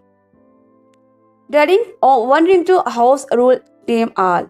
Let me tell you what happened in the 4-player cooperative game. When choosing character to play, my friends ended up talking a little about which character to choose. Oh, I should probably be Pippin. My hand sucks. Yeah, I can be Tom Bombadil, I guess. Here's the thing, that rules are very clear that they can't do that. I read the rule book aloud to my friends. This explicitly say that can't do this. During setup, players should not discuss character preference as this may reveal information. My friends hated this rule. This is the one and only chance to really communicate on the game, and they felt like it made the game more fun. Give us some choice. This is a house rule for us. I did not mention this, but I ended just watching and shepherding my friends through 8 chapters. I was the 5th reveal and the don't play, and watching my friends discuss which character to play seemed to engage them and made them talk. They really had fun picking characters. I think it also gave them more skin in the game, as they were not just saddled with a character. They had a choice in the pick. It's very explicit in the rules that player can't reveal any intent on characters, but I think that's a mistake. I think the game is more engaging and more fun if player Have some choice day. Honestly, this helps combat the problem I have with this game. There's no special communication allowed like the crew. Watching the game, it was very clear that allowing the player to help choose their character was more fun. So we made it house rule. Players can communicate preferences for choosing character, but just can't reveal what's in their hands. With the house rule, the crew fellowship of the ring. Trick taking game 3 house rule. Without the house rule, the crew 1 fellowship of the ring. Trick taking game 2 no number house rule. The campaign is just the game getting harder and harder. The campaign follow the story in the book really well. One of my player is a big Lord of the Ring fan, and they noted how well the chapter followed the book. But at the end of the day, each game is pretty much independent of the previous game. There is no leveling up. There are no major penalties for losing. Each game just gets harder. Certain characters are revealed as you play, but generally the campaign is just harder and harder games. It's linear campaign. If you are looking for a more operatic campaign with leveling up, branching narrative, satisfying punishments, debating punishments, and state changing, this is not the game for you. But if you want a bunch for game in a row that nominally follows the plot of the book, The Fellowship of the King, without too much maintenance in between, this is the good game for you.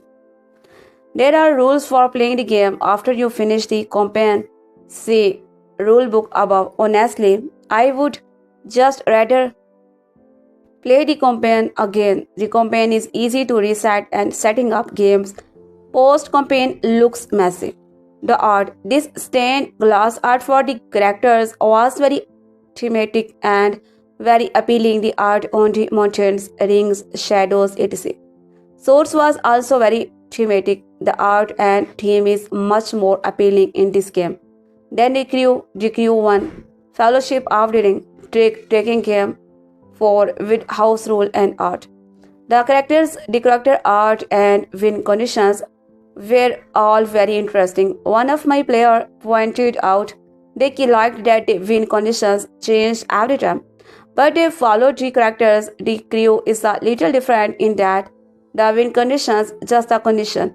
I think it's a win for the Fellowship of the Ring. Trick-taking game that there are characters. Having characters makes the game a little more engaging for my group at least. The crew first. Fellowship of the Ring trick-taking game with house rule and art and characters. The solo mode is good. It's easy to get into and it's easy to stop it anytime. We have already noted that crew does not have a solo mode, whereas this does. Communication too limited. I think the crew has a major advantage by giving player chances to do communication at critical time. There is no such mechanism in this game. I don't want to undersell this point. This is one of the major reasons I adore the crew. The whole idea of communication is critical piece of information is at just the right time is such an engaging and interesting mechanism in the crew. There is nothing like that here. I will say that the house rule we proposed allow characters to more interactively choose character goes along very towards elevating this issue. So much shifting, just be aware how much shifting there is. You may want to sleeve your cards. Since each game is only 20 minutes, these cards get touched and shuffled a lot. I currently don't have any of my cards sleeved, but maybe I should. The Lord of the Rings Fellowship of the Ring, the trick-taking game, is a fantastic game that I think people will adore. I watched as my group just jumped and played 3 hours and had a ball. I watched as I played also over the entire campaign and I had a ball. The best description I have of this game is the crew meets Lord of the Rings. It's a very thematic co-op, at least more so than the crew. My friends all preferred this over the crew, but only if they had the house rule that they could talk more about character selection. Watching team play cooperative, I would strongly recommend this house role. It's really seemed to make the game more engaging for my friends. The solo game was very engaging and I would play it again. This is a very easy game to jump into, either cooperative or solo, and it's easy to play with lots of fun decision. I personally prefer the crew over this because of the critical communication role, but my friends all prefer this game. If I want to play solo, I can't play the crew, but I can play this. Great game. I will keep both the crew and fellowship after it. Trick-taking game is my collection, but it's appear my friends all prefer fellowship after it. Trick-taking game. You might want to sleeve your game if you pick it up. My cards have started getting a light grotty. To my delight, 1 week ago, I received a review copy of the new release, the 1981 BBC radio dramatization of The Lord of the Rings. I would never had the opportunity to listen to this interruption of Tolkien's story, but I would hear some good thing about it. So over the last week, I have taken the time to listen to his dramatization of the Fellowship of the Ring. I will move on and listen to the two tower right away, but I wanted to review each book on its own, as this repurposing of the original is divided into the original proper 3 books, with starting and closing narration for each. The cover of the re-released edition. The cover of the re-released edition. This is radio drama was originally aired in 1981 in 26 of our segments, twice a week for 13 weeks. Therefore, after it was re-edited again into 13 one-hour segments. In 2002, a slightly re-edited for CD version was released along the opening and closing narration I mentioned above. And now this same version has been re-released for the holiday season. This dramatization also has two strong ties to Peter Jackson's film and Helm portrayed Frodo in this radio drama, and as you know, performed Bilbo in Peter Jackson's film too. Peter Jackson gave this radio drama to members of his cast and had not read the books, so they could quickly familiarize themselves with the story and add time. I think it really shows in this. More on that later. Before I get into the review, now that I will get into some details that will give away some parts of this dramatization that you may rather experience by listening after. So if you want to enjoy the recording without any expectations, stop reading now and start listening. The dramatization starts with a narrative told by Bilbo clearly after all the events of the Lord of the Rings have happened. It's an interesting touch, but something I was not too thrilled with. It makes the story a bit more distant, less personal, setting the stage for a retelling of past events. Once the story starts, it does not feel this way. But the beginning narrative was to me a bit distracting. If you are familiar with both the book and the film, you will find that the progression of events follow a storyline and much more similar to the events of the film. Events that were flashbacks in the books were chronologically spaced in the radio drama. For instance, Gandalf goes to Bree and meets Butterbor, runs into Radagast, goes to Isengard, is imprisoned by Saruman, gets saved by Givir, is deposited in Theoden's Hall, and rides out on Shadow Wax. The kind of retold chronology makes perfect sense in a dramatization, and it was quite well done. It was especially nice to have scenes that were not in the film dramatized here. Gandalf's brief scene with Radagast was something I was not expecting and flowed very well within the story. You won't find all of the scenes that were cut out of the film put back here in this dramatization. I was hoping for an earnest portrayal of the Tom Bombadil and the following Barrow Weird scene, but even here those moments were left out of the script. Perhaps one day we will see an attempt to show Bombadil, but honestly, I doubt anyone ever will. He's just true. Well, to Tom Bombadil for so many folks. The acting here is first rate. We of course start with the land home as Frodo.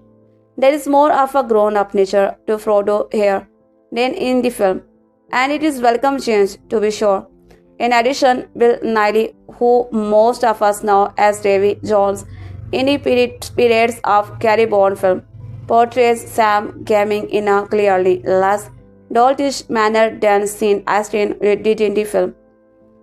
Sam is still a devoted friend and helper to Frodo, but he does not come across as simple-minded as you might expect. Michael Herndon plays a Gandalf that is very simple, familiar to us. As characters go in this dramatization, he is the most similar to the counterpart in the films, warm but strong, compassionate but just encouraging but direct. Dare I say I like this portrayal more than Lan MC Callan. One character that really stood out to me was Aragorn, performed by Robert Stephens. This Aragorn is not the reluctant king to overcome what we have come to recognize in Peter Jackson's film. This Aragorn has a destiny. This Aragorn is self-assured yet confident. This Aragorn speaks to the nobility of the Dodand. He unmistakably embarrassed his destiny. I have always been a bit disappointed with Peter Jackson's Aragorn, but this Aragorn I like. This is the noble Aragorn that J.R.R. Tolkien created.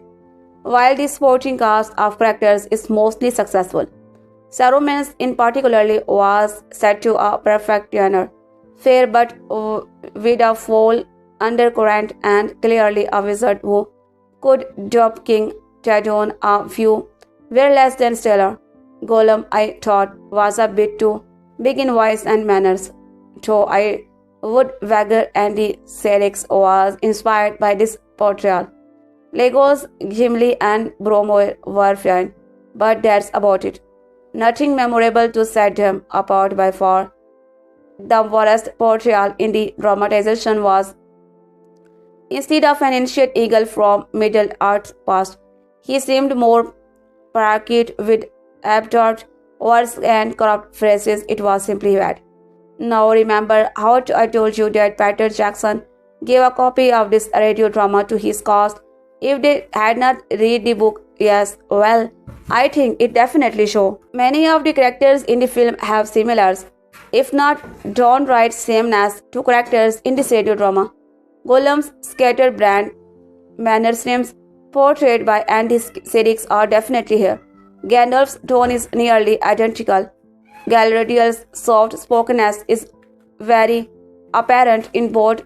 I certainly don't miss the nuclear Galadriel from the films. And not only in the characters are there similarities, but the scripts are at times outside of the book's written words, incredibly alike, yet all in all, it's not a bad thing. In fact, the similarities are all good similarities, so I certainly don't dog if at any point for that. While I have only listened to the Fellowship of the Ring, I am certainly giving this dramatization a solid thumb up. I will reserve final judgment until I have finished listening to all three books, but if the first book is any indication, the next two should be clear. Don't forget to enter our contest to win your own box set, or you can click here to check it out of Amazon. The Lord of the Rings was a series that always haunted me as a kid. From certain scenes that I watched that gave me nightmare, to the books that I could not read past the first chapter without being bored. The Lord of the Rings was a daunting series that loomed over me. Now, after many long years, I have actually watched the first movie.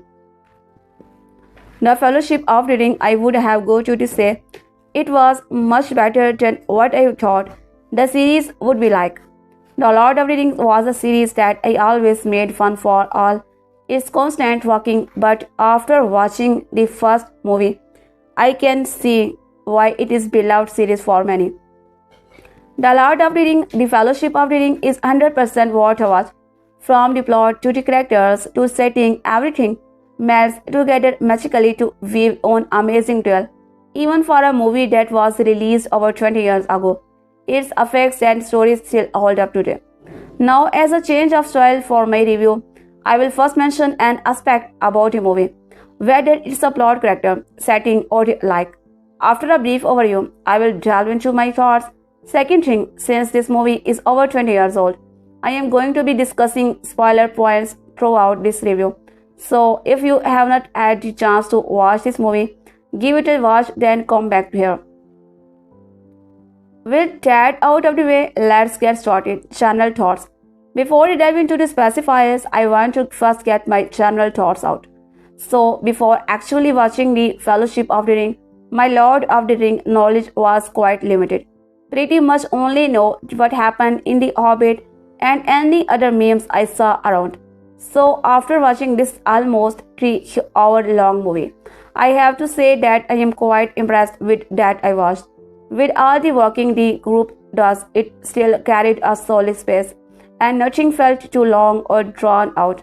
The heavier scenes are balanced nicely with some lighter ones, which made the pace feel even smoother when it comes to CGI and the effects. And even today, most of them still hold up, which was a nice surprise. The only time it felt weird was after Frodo was stabbed by the ring wraith and woke up in the 11th town, with how bright everything was. I thought he was in the afterlife. Other than that, it was a solid movie that I really enjoyed. What happened in the Fellowship of the Ring? Now the story takes place 60 years after the events of the Hobbit, where Bilbo begins in the possessions of the Ring. As hobbits are lower-lived creatures, the corruption from the ring takes a much longer time to manifest. After those long 60 years, Bilbo begins to feel the corruption. After using the ring one last time, Bilbo leaves the Shire and his cousin Frodo finds the ring. During this time, we are also introduced to Frodo's traveling companions Sam, Merry, and Pippin. As an intro to our protagonist and the state of the world, I found this little intro great. It was a solid way to introduce our characters, and since I have read and watched The Hobbit, it was a bittersweet farewell to the previous protagonist. Now, skipping a bit, I want to cover a few details that I thought were facepalm moments. Now, I know most of the hobbits don't have experience outside the Shire, but dang is Pippin really bad at adventuring, from causing the ring wraiths to attack because of Baggins, to even revealing Frodo's name in the tavern. Pippin really can't catch a break. At the time of writing this review, I have not seen the other movies, but I hope they get some redemptions. Speaking of some facepalm moments, another moment that really stomped me was when Gimli tried to slice the ring with his axe. I know that the group met together to destroy the ring, but if I could been destroyed by bashing it, it for sure would have been destroyed by now. Anyway, just another observations. Back to some plot points now. We will explore the other characters in the next section. So, another memorable scenes that happened in the movie was Gandalf's famous "You shall not pass" scene before watching the Fellowship of the Ring.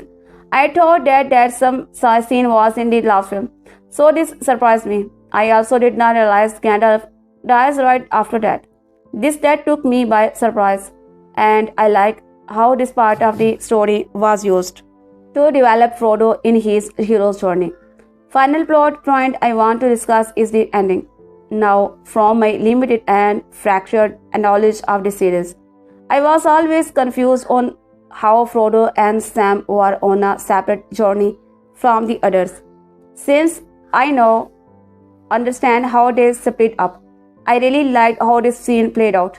I liked that was Frodo's method to prevent the collapse of the Fellowship, while also giving some of the other characters a chance to shine. Overall, solid plot. I originally thought I would be making fun of all working involved in this movie, but the Fellowship of the Ring has a nice balance of pacing to keep me entertained. Who is in the Fellowship of the Ring? Now, first thing, Pippin and Ghibli are the two characters that made me facepalm the most. As you can probably tell, if these guys are used as comedic relief or not, I can't really tell. due to the serious nature of the movie. They do boarding a nice pause to the action too, which I do appreciate. I look forward to seeing what happens to them, especially since Pippin's now captured. Boromir is a character that I did not expect to kick the bucket this movie. It is true that it was a bit of nuisance, stirring up trouble with Aragorn or trying to take the ring from Frodo many times.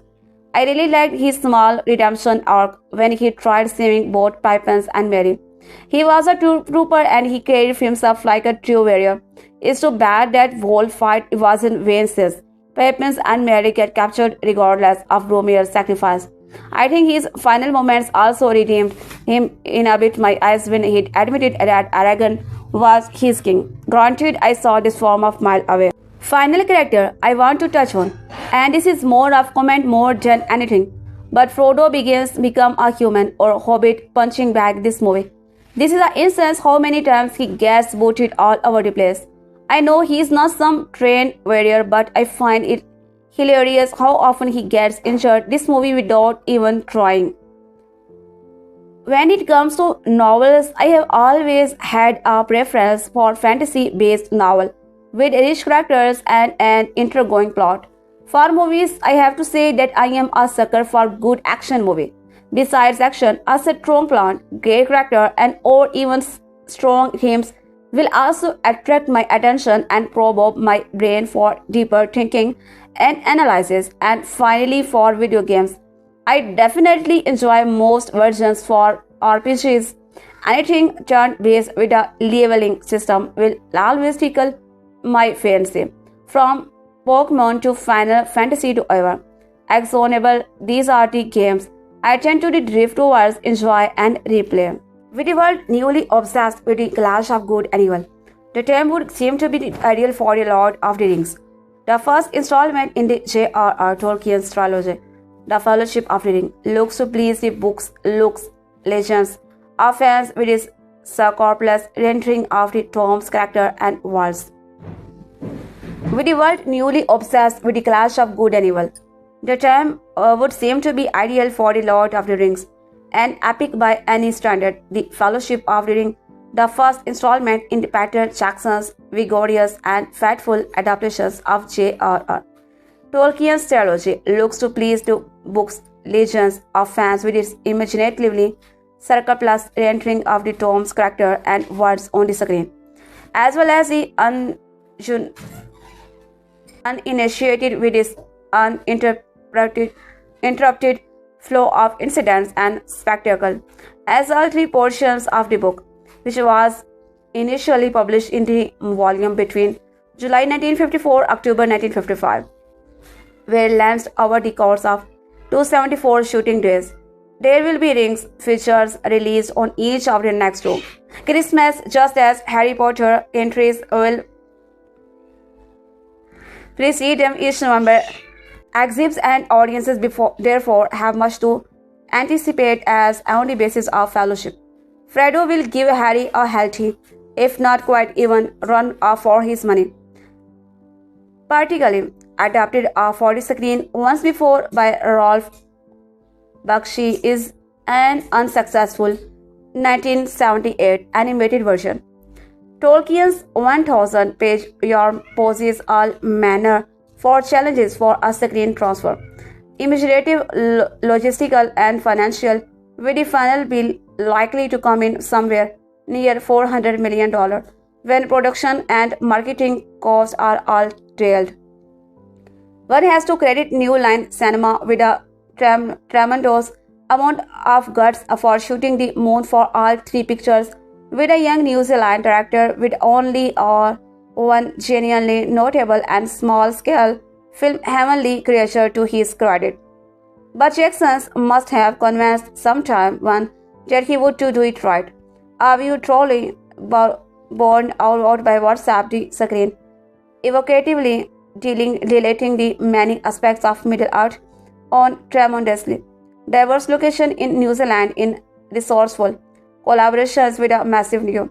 Jackson keeps a firm hand on the work's central themes of good versus evil, rising to the occasions and growing loyalty in the face of adversity, and always keep things moving without getting bogged down in fire fields or effects for effect's sake.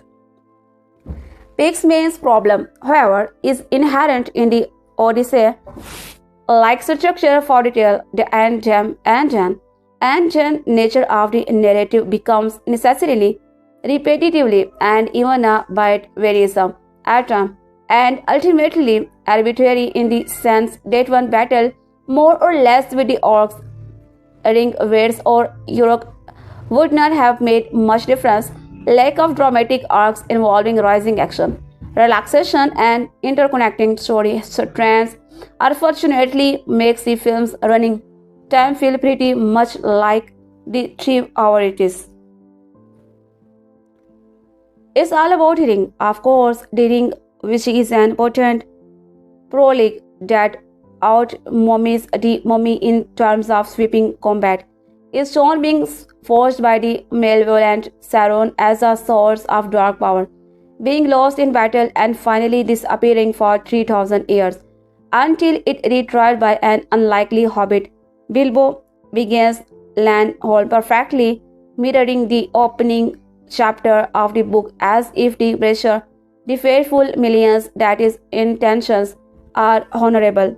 The wizard Gandalf lent Amsikalan to leave the ring behind for his adopted nephew Frodo Elijah Wood, who has now come of age but knows nothing to the ring, its legacy or power.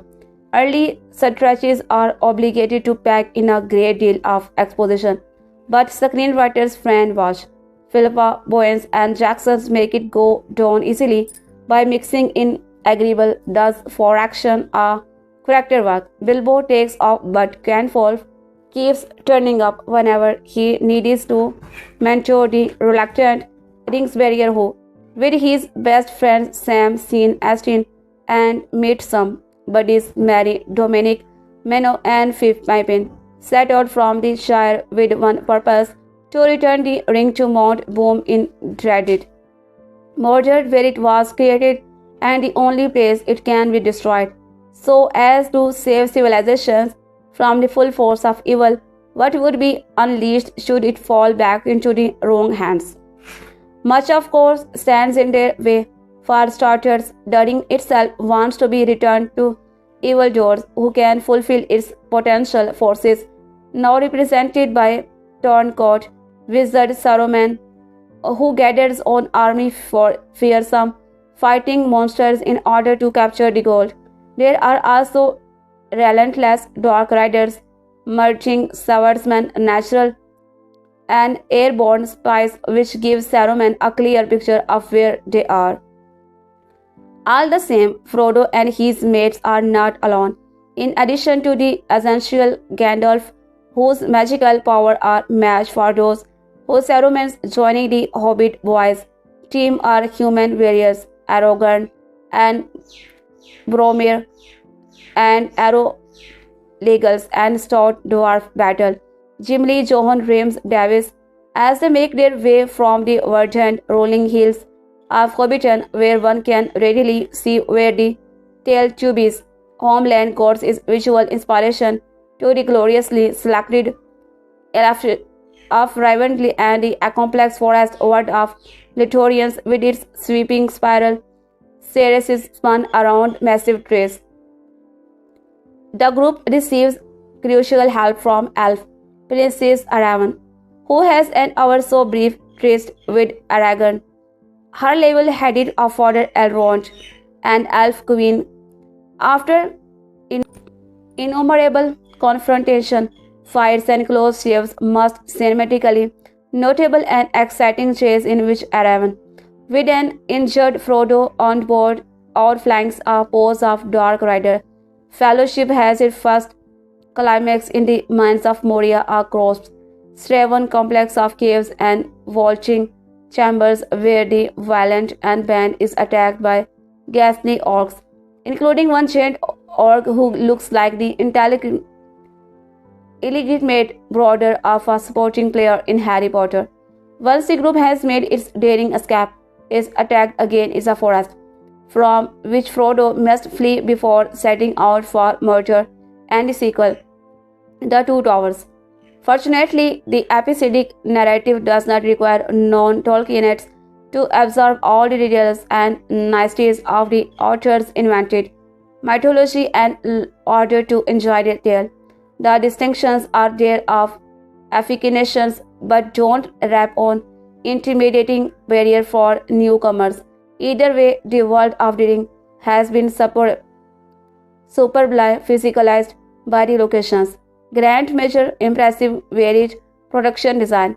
The costume work by designer Nagila Dixon and Richard Taylor, the latter's sensational makeup creature and armaments inventions and the extensive special and the visual effects, which have been smoothly integrated into the texture of the rest of the film, is a non-showfire. The film also very well handles the matter of perspective and height differentiations between the hobbits and dwarf, for example, who are meant to be less than 4 foot tall and human-scaled character, something that must have been as difficult as many other more obvious effects. Andrew Lesnia's listening has its slightly murky moments, but it's predominantly muscular, inputting forceful image on a large canvas. While he has perhaps not written as a classic epic adventure score in manner of Concord, Rosa, or Steiner, Howard Shore has composed 2 hours for music that is constantly supportive, creative, and complementary to the action. As such, it represents an object lesson that handles the points of how unnecessarily intrusive and insufferably distracting John Williams' work is in Harry Potter. One place where Harry outflanks rings in the strangeness of its cost, but the film is nonetheless capably served. One hallmark of the player is their startlingly blue eyes, especially those of Wood. McKellen and Blanchett Wood's Frodo spent most of fellowship coming to terms with his unwanted responsibility as ring bearer, and is generally uncertain and frightened as a result, something that will no doubt change over the course of the 2 remaining installments. McKellen delivers Gandalf with great reach and gusto, giving the picture a shot in arm whenever it's around, which is often more sense and being cut dynamic figures as Frodo expert. Swordsman Rhys Davies is a barrier of fray of defense, while Horror Whatley is skills superb as the chief nemesis in a Black Tower. Blanchett and Taylor have relatively little to do, at least in this first episode, and small attempts at humor, particularly with the tag along Merry and Pippin, seem half-hearted and rote.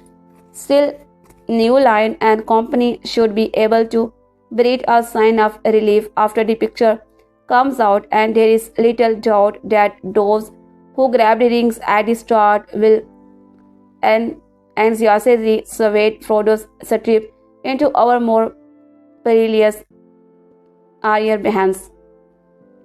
The Lord of Rings and the Fellowship of the Rings.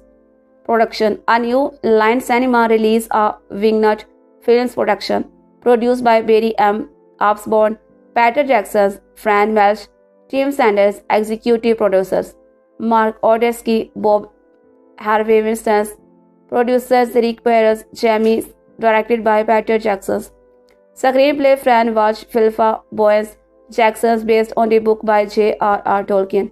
Crew camera, deluxe color prints, widescreen. Andrew Leslie, editors John Gilbert, music Howard Score, production designer Grant Major, art director Peter. There were 9 members of the Fellowship of the Ring is the Lord of the Rings, and thought each was key to group's success. Not all their roles are equal. The purpose of the Fellowship of the Ring was to secretly take Sauron's entering to Mordor when it could be destroyed. This was a plan that the Dark Lord would never have suspected, since he anticipated that the being of Middle-earth would attempt to use the One Ring against him. Ultimately, the Fellowship mission was successful, and each member contributed This in the Lord of the Ring. The fact that every member of the fellowship contributed value to the mission is proof that destiny was at work at all. The character of the Lord of the Rings arrived at Rivendell for their own purpose. Legolas came with the message that Gollum had escaped Mirkwood. Boromir traveled to Rivendell after having a prophetic dream, while Gimli arrived to seek Elrond's counsel. None of them knew what attending to the counsel of Elrond would mean of them, but each served a purpose of varying importance in the fight against the Dark Lord Sauron. Boromir is easily the most complicated member of the Fellowship.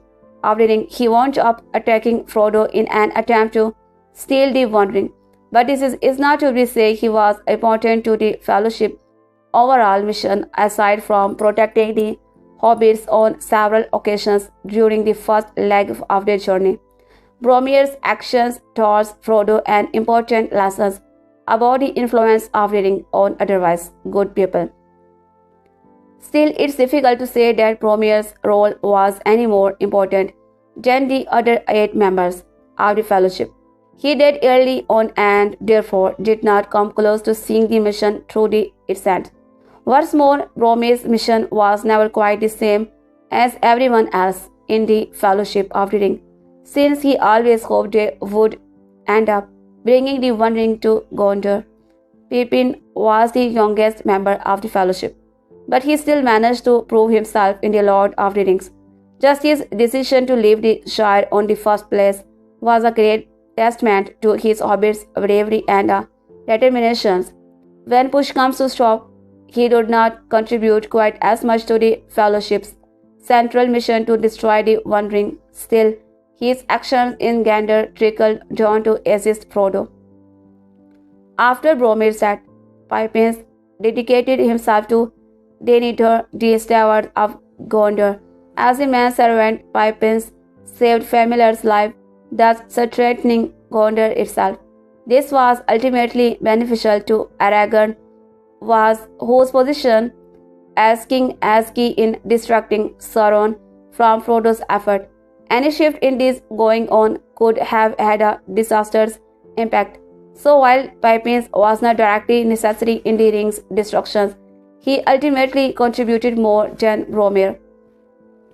Gimli is another Fellowship of the Ring member who was not necessarily instrumental in the One Ring destruction. However, he was a key support figure in the Fellowship of the Ring. Gimli was a determined fighter and contributed greatly to every battle he participated in. It's difficult to say whether Frodo and could have successfully delivered the One Ring to Mount Doom without the victorious at Helm's Deep or Planter Fields, both of which Gimli contributed. Gimli's greatest moment in the Lord of the Rings was during the Battle of the Honorberg, when he was driven into the caves by Helm's Deep by Saruman's army. Gimli, along with Emor, took advantage of their positions to take the laying siege to the Honorberg by surprise. If not for this, Rohan might not have held off and the enemy until the Boratians arrived. Legolas was an excellent fighter and a steadfast friend to Aragorn and Gimli. He never attempted to claim the One Ring from Frodo and was not too proud to follow my orders from his superiors within the Fellowship. Like Gimli, Legolas was instrumental in the victorious at Helm's Deep and Planter Fields and therefore assisted in Frodo's ultimate victory. Still, the elves' true value came before the Fellowship was even formed. Before the events, the Lord of the Rings, the Fellowship of the Ring, Legolas, and the elves of Mirkwood were tasked with keeping prisoner, but the creature ultimately escaped. Legolas was sent to the Rivendell to report this, which is how he wound up at the Council of Elrond. By a strange twist of fate, the One Ring would never have been defeated if Legolas and his fellows had not failed at keeping Gollum prisoner. After all, it was this creature who fell into the fires of Mount Doom with Sauron's great weapon. Throughout most of the Lord of the Rings, Mary contributed about the same towards the fellowship. Missions Pippin, however, this habit and a grand shining moment during the Battle of Pelennor failed. When Yvonne faced off with the vast Witch King of Angmar, she was giving as opening to victory thanks to Mary's swift attack on the Nazgul's inner knee. Mary's knave, which is required at the Barrows Dawns with Frodo and the other hobbits, just happened to be among the few weapons that could do damage to the Witch King's phantom-like body. The injury Mary dealt the Wraith left vulnerable, and Hobbit had not defeated Sauron's greatest lieutenant. It's difficult to say whether Frodo's mission could have been a success. There is no question that Aragorn was among the most important members of the Fellowship of the Ring. As the future king of Gondor, he was the Lord of the Rings character that Sauron's most featured. The Dark Lord assumed that Aragorn would claim the One Ring for himself and attempts to use it against him. This is exactly what Boromir hoped that Aragorn would do. However, what made the heir of Isildur too important was his willingness to stand aside. Aragorn knew it was not his job to be hero, making him even more valuable. Despite his rightful position as king of Gondor, Aragorn was not too proud to stand aside and let the true hero of the Lord of the Rings take Sauron's one king. Instead of championing himself, Aragorn served as a distraction. He challenged Sauron at the Black Gate, ensuring the Dark Lord would overlook the hobbit traveling through Mordor. Aragorn knew it was not his job to be the hero, making him even more valuable. Sam never saw himself as a particularly important member of the Fellowship of the Ring, but he could not have been more mistaken. Gandalf knew when he found his hobbit listening to his early conversation with Frodo that destiny had placed Sam in this right place at the right time. He would be key to Frodo's success. Beyond that, there would have been no hope of Sauron ever being defeated if it was not for Sam gaming. The gardener's love for Frodo allowed him to endure pain and temptations, and when the time came, it allowed him to carry the ring barrier up the slopes of Mount Doom. Frodo was the only hobbit who could have carried the One Ring for as long as he did, but he still would have utterly failed if Sam had not been there to support him. The gardener's love for Frodo allowed him to endure pain and temptations, and when the time came, it allowed him to carry the ring barrier up the slopes of Mount Doom. While he would not have been there if it was not for Gandalf, there is no version of success for the heroes of the Lord of the Rings without his hobbit. Arguments could be made about whether Gandalf or Frodo were ultimately more instrumental in destroying the One Ring. The wizard was an agent of the deities of the Lord of the Rings, sent to the Middle-earth to guide the being that is the fight against Sauron. Gandalf was not allowed to take action against the Dark Lord himself, and could only push and prod characters like Frodo and Aragorn based on the design of destiny. In the end, Gandalf was the only of his kind who was successful in this. The reason that Gandalf was the only study out of Saruman, Radagast and the Blue Wizard to achieve his goal is that he was willing to step aside, leave the saving of Middle-earth to its people. Gandalf was a passive character, not the hero of Middle-earth. The wizard himself would have claimed that Frodo was more instrumental in Sauron's downfall. So that's precisely how these fellowship members should be ranked. Frodo was the ring bearer who successfully delivered Sauron's One Ring. Frodo was the primary ring bearer of the Lord of the Ring and was therefore the most important member of the fellowship. It was to him that the other characters pledged their weapons, and for him that they traveled across Middle Earth and risked their lives. The Fellowship was willing to do this because they recognized their Frodo sacrificed to carry the One Ring to Mordor. There was no question to anything that this mission would likely cost Frodo his life. In the end, Frodo was unable to cast and One Ring into the fires of Mordor, but then no one possibly could have willingly. In the end, Frodo was unable to cast the One Ring into the fire of Mordor, but then no one possibly could have willingly. Frodo succeeded in getting Sauron's weapons there is needed to be, and Destiny did the rest of the work through Sam and Gollum. The Fellowship victory in the Lord of the Rings would have been impossible if it had been for Frodo's sacrifice. Peter Jackson's adaptations of The Lord of the Rings, The Fellowship of the Ring, has several standout sequences that anyone who saw it on the big screen surely remembers. There is the opening battle sequences, the ring raids sniffing for the hobbits as they cover under a tree root, the leap across the chasm from the collapsing staircase in the madness of Moria, Aragorn's one-man army stand against the orcs at the falls of Rebers. But perhaps the best scene in the film is the furious chase sequences in which the ring raids pursue Arwen across the countryside as she races to get Frodo to Rivendell before the stumbles to positioning from a Morgul blade. This scene is just as action-packed and thrilling as the staircase sequences, but without the slight feeling that the whole thing might be gravitationally impossible at the back of your mind.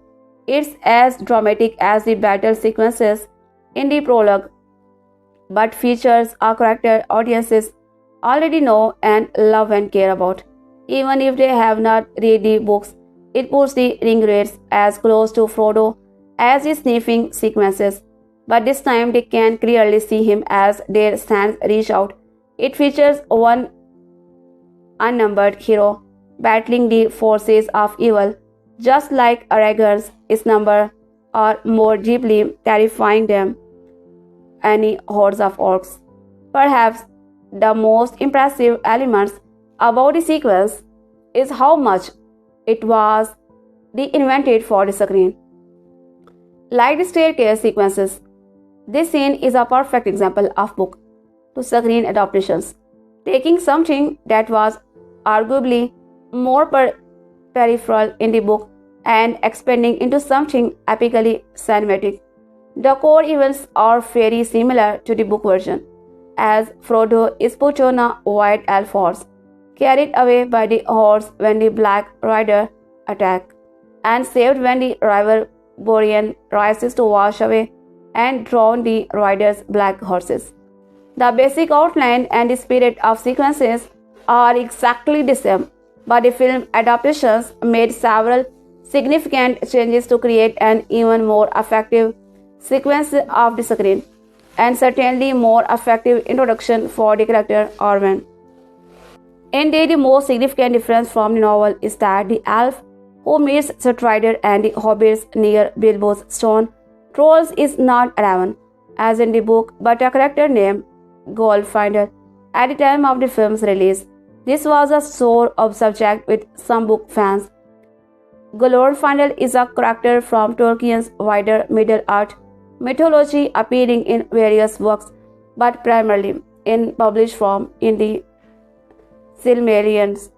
Tolkien brought him into the Fellowship of the Ring in such an early draft that Frodo was still called Bingo, and Strider Aragorn was still a hobbit called Trotter.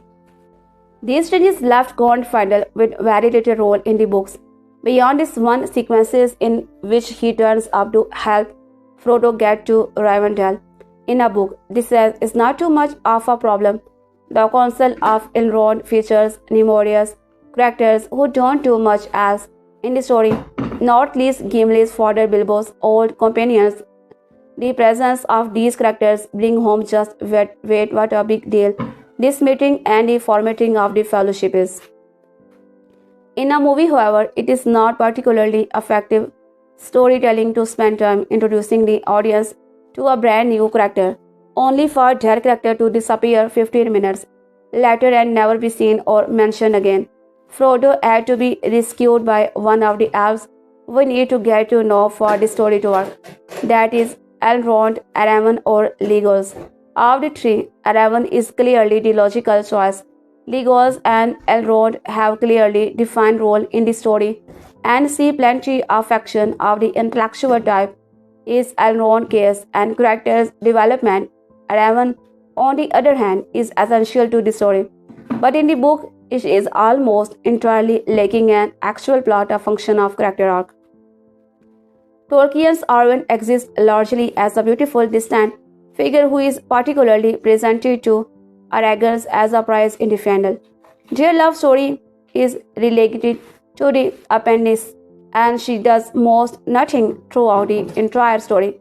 She might sew a banner at one point. Meanwhile, the reader is expected to empathize and Aragorn as she stays fiercely loyal to this completely absent, passive woman and ignores the advances of Ivan throughout the two towers and return of the king. Even Remember is an active, determined character who disguises herself as a man in order to fight for her people and ends up actually liking the Witch King of Angmar himself. Movie audiences in 2001 to 2023 were not going to bite. For a film adaptation, replacing Glory Final with Aravan was really a no-brainer. It gave Aravan all thrilling action sequences, allowing her a victory against the same enemy Eowyn would later kill, making the two women seem far more equal to each other. Fans of the was disappointed not to see represented on screen because they loved him from that blue book. But is adopting just the Lord of the Ring, it made far more sense to the use of sequences to introduce Arwen as Aragorn's love interest, rather than spend time with a character we never meet again. One final change the film made from the book was to put Arwen on the horse with Frodo. Glorfindel simply yells at the horse, who really does not get enough credit for his part in this, to run, and Frodo is left to face the Black Riders alone until Elrond rises the river from a distance. But again, this would not work in movie. Movie audiences need to be understand what is happening in front of their eyes in order to feel excited and not have it explained afterward. So in the movie, we see Arwen as a lady of action, raise the river through the institutions and immediately understand what she is doing. Also, it's a shame that Frodo loses some of his energy here. He has plenty to do later on, and his inability to act does emphasize how close to that he is during this scene.